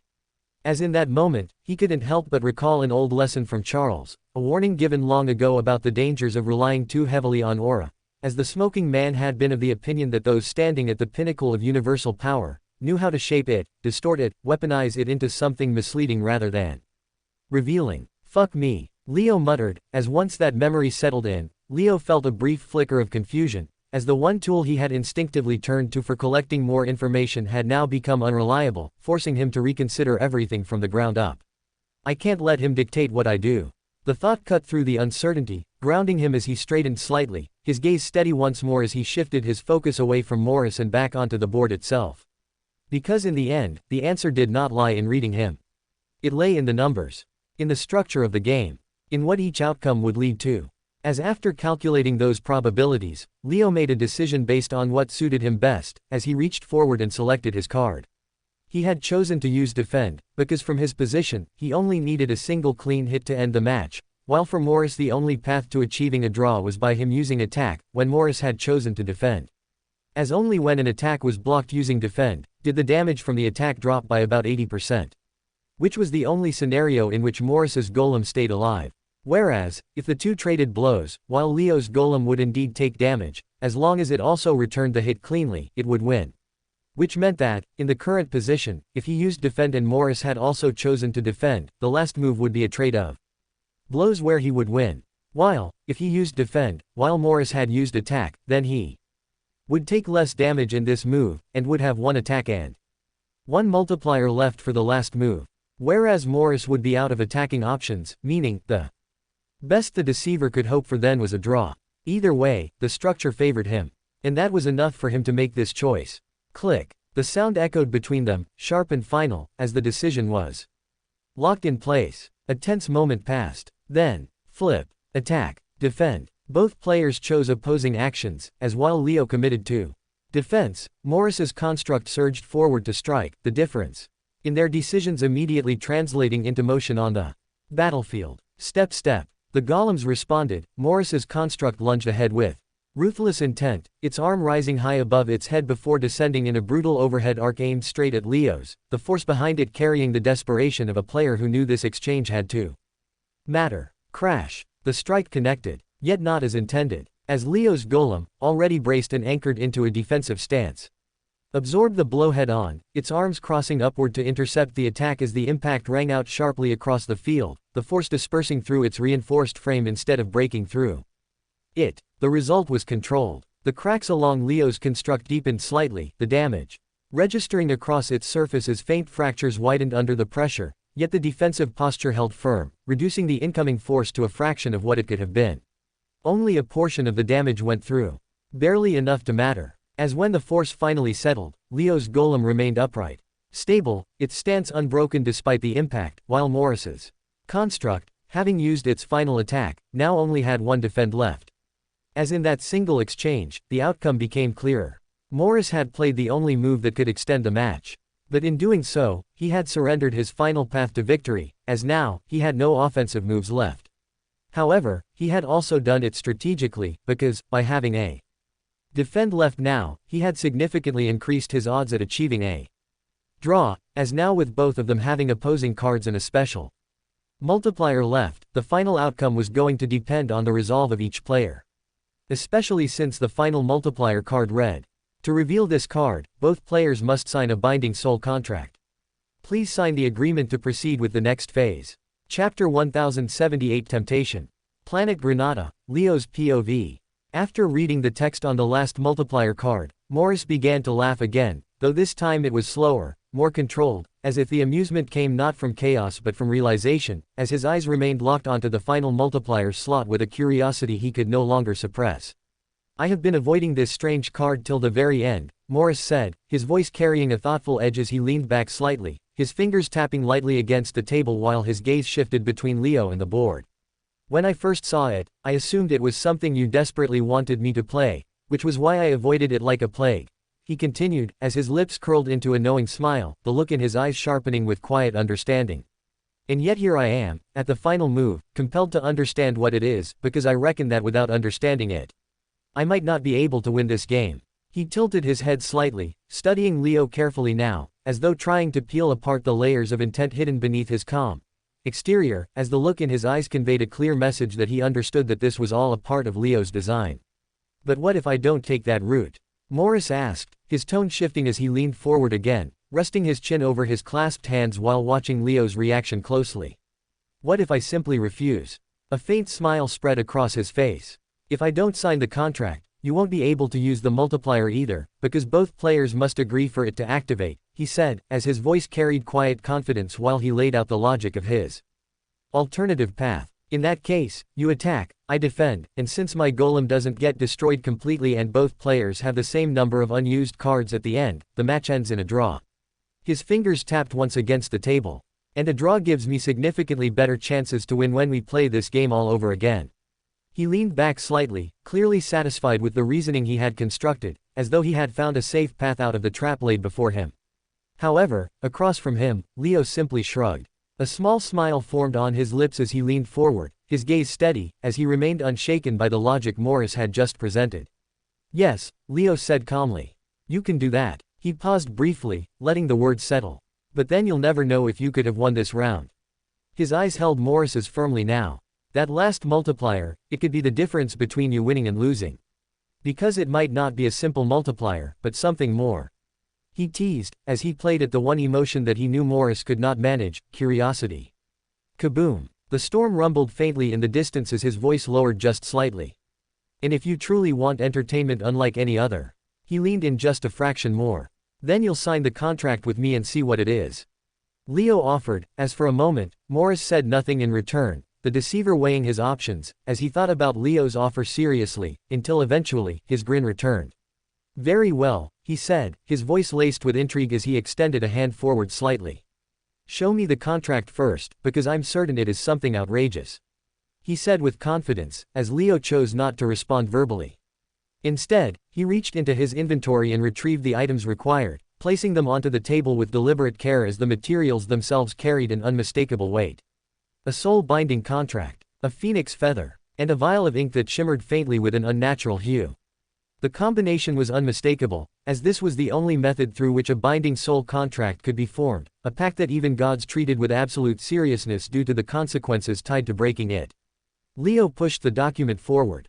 This contract states that if you lose, I take the water from Granada in whatever quantity I require and return with it freely, Leo said, his tone steady as he outlined the terms without embellishment. You will not interfere, you will not block me, and you will not attempt to kill me in any way. His gaze did not shift. You will also not seek revenge for a period of 2 years against me, the cult or anyone connected to me following this outcome. The storm outside intensified slightly as the words lingered. That's the first condition of this contract. While the second condition is that since you initiated the request to reveal the multiplier, I will decide the weapon used for the final exchange, Leo continued, as his fingers rested lightly against the edge of the contract. Whatever I choose, we both use. He exhaled slowly. And you are bound by that choice just as I am. The contract remained between them, unmoving, as its implications settled into the space. The weight of it undeniable as the consequences of breaking such an agreement would result in agony that could stretch across centuries, a punishment severe enough that even beings like Morris could not take it lightly, as although Morris had an immortal soul that could not be destroyed unless its vessel was, it could still be tortured, which was exactly what breaking a soul contract felt like. Morris looked at it in silence, his expression unreadable. Interesting, he murmured softly, as his fingers hovered just above the parchment without touching it. An interesting proposition you've placed before me, Skyshard. He leaned back slowly, his gaze lifting from the contract back to Leo. However, I don't think I'm inclined to sign. With that, he pushed the paper back across the table. However, Leo simply chuckled. Then pushed it back. If you don't, Leo said, his voice carrying a faint hint of amusement. Now, you'll never find out just how interesting the end of this game could be. He tilted his head slightly. I have planned something special for you, just sign and see what it is, he said with seduction in his voice, as his eyes sparkled with madness. For the first time. Huh, Morris said in surprise, as he had not expected Leo to go full crazy on him, as suddenly it felt like the roles had been reversed. Are you okay, boy? Morris asked, as for a moment his eyes flickered. Are you really trying to deceive the deceiver? He asked, as his grin widened once more, stretching slowly across his face as something within him stirred again, not the chaotic madness from before, but a deeper, sharper excitement that resonated with the very core of his nature. As after thinking about it, he felt as though he could not resist the temptation after all. Very well, let's see what you have planned, he said, as he took the phoenix's feather, dipped it in ink, and signed. First, Chapter 1079. Do you dare? Planet Granada, Leo's POV. Leo did not hesitate any further, as once Morris placed his signature upon the contract, he reached forward with steady hands, dipped the phoenix feather into the shimmering ink, and inscribed his own name beneath it. Scribble. The moment the ink settled into the parchment, something shifted. A subtle, invisible weight descended upon him, as though a new shackle had been fastened around his soul, binding him to the terms of the agreement, and more importantly, binding him to Morris, the other party who now stood equally tethered to the same fate. It did not feel like pain, but it was not exactly comfortable either, as it felt like being placed in a body bag, which restricted one's movements, only, this time there were two individuals inside the same bag, with a thin, unseen thread linking them together. As Leo could now feel, with absolute certainty, that any attempt to violate the contract would trigger consequences neither of them could escape, the binding enforcing itself across both body and soul without exception. Only once that realization settled fully within him did Leo exhale slowly, releasing a deep breath that he had not realized he had been holding, as he accepted the weight of what he had just done. Then he raised his hands. Clap, clap. The sound rang out clearly against the storm, sharp and deliberate, as though signaling the beginning of something far more dangerous than the game they had played so far. As in response, the final multiplier card reacted. The concealed text shimmered faintly before revealing itself simultaneously in both players' hands, the conditions of the contract now unlocking what had remained hidden until this moment. Morris read it first, and then he laughed. Ha ha ha ha ha. His shoulders shook as he leaned back slightly, his laughter echoing into the storm as though he had just witnessed something truly delightful, his eyes gleaming with a mix of disbelief and exhilaration as he absorbed the implications of what had just been revealed. "Sever a body part," he muttered, almost in admiration, as his grin widened further. The card detailed its terms with cruel clarity, as the cost of power was now written in flesh rather than strategy. Optional multiplier. Sever half a finger for a 3 times multiplier. Sever a full finger for a 5 times multiplier. Sever a wrist for a 10 times multiplier. Sever an arm for a 100 times multiplier. Sever both legs for a 1,000 times multiplier. Each option stood before them as a choice, as the final exchange was no longer a matter of tactics alone, but of sacrifice, of how much either of them was willing to lose in order to secure victory. Morris lowered the card slowly, his laughter fading into a wide grin. As he looked back toward Leo, his eyes carrying a knowing glint that suggested he had already reached a conclusion. "So," he said, his voice still laced with amusement, "what is the weapon that you choose?" Although the question was spoken aloud, the answer was already clear to him, as his gaze sharpened ever so slightly, watching Leo with anticipation rather than curiosity. Leo smiled, a quiet, measured expression that carried none of the earlier tension, as though everything had unfolded exactly as he had intended. "The Grudgekeeper dagger," Leo said calmly, his voice steady as he met Morris's gaze without hesitation. "The one that originally belonged to the previous cult master, Soren. The one that is currently in your possession." He paused briefly. "That is the weapon I choose," he said, as Morris burst out laughing once more, the deceiver. Unable to believe that Leo could even be so bold. "Of course that's the weapon you choose. Na-na-na-na-na." He chuckled, as he looked at Leo and shook his head, before retrieving the Grudgekeeper dagger and placing it on the gameboard. Table. Thud. The weapon landed with a light thud, its dull gray edge gleaming perfect white when thunder rolled across the sky above. Kaboom. The air thundered, as Morris unsheathed the dagger and began lazily twirling it around his fingers. "I see what you are playing at here, Skyshard. However, what I'm more interested in now is to see if you yourself have the resolve to see this game through to the end or not." Morris began, as he peered into Leo's eyes with the manic look in them restored, as he licked his lips as though he could not control the saliva from dripping out no more. "As things stand, you need a minimum of an x5 multiplier to go alongside your normal attack, to ensure that even if I use defend, my golem still faces complete destruction. However, you're just a mortal. And for a mortal to be wounded by an origin blade, I say, you have a maximum of 30 days to live, before you die of excessive bleeding or origin poisoning damage," Morris explained, as he continued to hold eye contact with Leo. "This is all of course unless, in the next 30 days, you do manage to somehow push yourself into the demigod stage.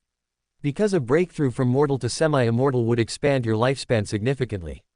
However, you would still suffer periodic spasms, and a never-ending sense of pain, that won't fade away even if you someday become a god.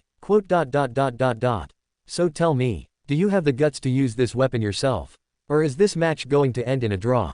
Morris asked, as he leaned forward slightly, his gaze locking onto Leo with a strange intensity, as though the game had finally shifted into something far more personal than before. His fingers slowed around the dagger, the lazy twirling coming to a halt as his attention sharpened completely, every trace of distraction fading away. There was no laughter now. Only curiosity. A deep, unsettling curiosity that lingered in his eyes, as he studied Leo in silence, waiting to see if the man before him truly had the resolve to follow through on what he had set in motion. Chapter 1080 The Cost of Victory. Planet Granada, Leo's POV. "So tell me, Skyshard, do you have the guts to follow through on the events you have now set into motion?" Morris asked, as Leo exhaled slowly, extending his hand forward in silence. His palm remained steady, open and patient, as he gestured for the dagger without breaking eye contact, his gaze unwavering despite the weight of what was about to follow. Morris studied him for a moment, then smiled faintly, as he placed the origin blade into Leo's hand, the exchange quiet yet heavy with unspoken understanding. The dagger felt familiar. Its weight, its balance, its presence, all identical to the one Leo already had in his possession, as he began to twirl it lightly between his fingers, his thoughts turning inward. When he had designed this game, he had already accounted for this moment, as he knew there might come a point where sacrifice would become the only path forward. The multiplier had never been random. It was designed as a final lever, something he could control depending on how deep he found himself pushed into the corner, as a means to force an exit. Leo had never believed he could defeat Morris cleanly. Winning against the deceiver in a fair contest of wit was not something he considered realistic, as the longer the game stretched, the worse his odds became. A draw meant another round. Another round meant a clean slate for Morris, and there was no guarantee that he could replicate the results of this round in the next. Which was why he wanted to end the game here and now, while he still had the chance to decisively do so. This is my only window, Leo thought, as he understood that this was a narrow opening where victory could still be forced, as even if the price demanded a piece of himself, it was a cost Leo had already accepted. Because without the multiplier, his attack would never be enough. Defend would reduce the damage, and the match would end in a draw, leaving him trapped in a cycle he could not afford to remain within. But with amplification, even a dampened strike would carry enough force to end it, as the outcome would no longer depend on prediction but on execution. Leo stopped twirling the dagger. "Watch me," he said, as in one decisive motion, he brought it down. Slash. The blade cut cleanly through the little finger of his left hand, as blood splattered outward, scattering across the table and onto Morris's face while a scream rose within Leo's throat, clawing to escape. UMFPH. He did not let it out. His jaw tightened, teeth grinding against each other as he forced the pain down, his breathing turning ragged while his gaze remained locked onto Morris without breaking. The origin blade cut through his finger clean, the edge going through flesh and bone alike, as Leo's hand trembled slightly, yet his posture held firm while the multiplier card in his possession began to shift. The text changed. The card pulsed once, into new state, as the informational value transformed into a definitive outcome, an amplification now bound to his choice. X5. Leo reached forward and slotted it in alongside his final move, his movements slower now, controlled through sheer will as the pain coursed through him in relentless waves. "Your turn, deceiver," Leo muttered, his voice low, strained, yet steady enough to carry across the table, as Morris wiped the splattered blood from his face, then licked it. Slurp. A grin spread slowly across his lips, before laughter burst from him, loud and unrestrained as the madness returned in full force. "Ha ha ha ha ha. You're a crazy one, Skyshard," he said, his voice filled with genuine excitement as he stared at Leo with a look that carried both admiration and disbelief. "A crazy bastard with resolve," he continued, as his eyes gleamed with something deeper now, something that recognized what stood before him. "I have never seen someone this calculated, this daring, and with these big balls in all my life," Morris said, as he retrieved the dagger from Leo's grasp, his expression shifting into thought. He weighed his own options now, as he understood that he could still secure a draw in this match if he chose to sacrifice his own limb. However, when he compared between letting Leo go away from Granada with a few liters of water, or losing a limb and living with the pain for an eternity, the decision was obvious, as he chose to sheath the blade with a satisfied smile. Sheath. Morris had seen enough. Leo had already proven what he needed to prove, as the outcome of this match no longer mattered as much as the man who stood across from him. And hence, without hesitation, he placed his final card into the slot without using any multiplier, his decision made with quiet certainty.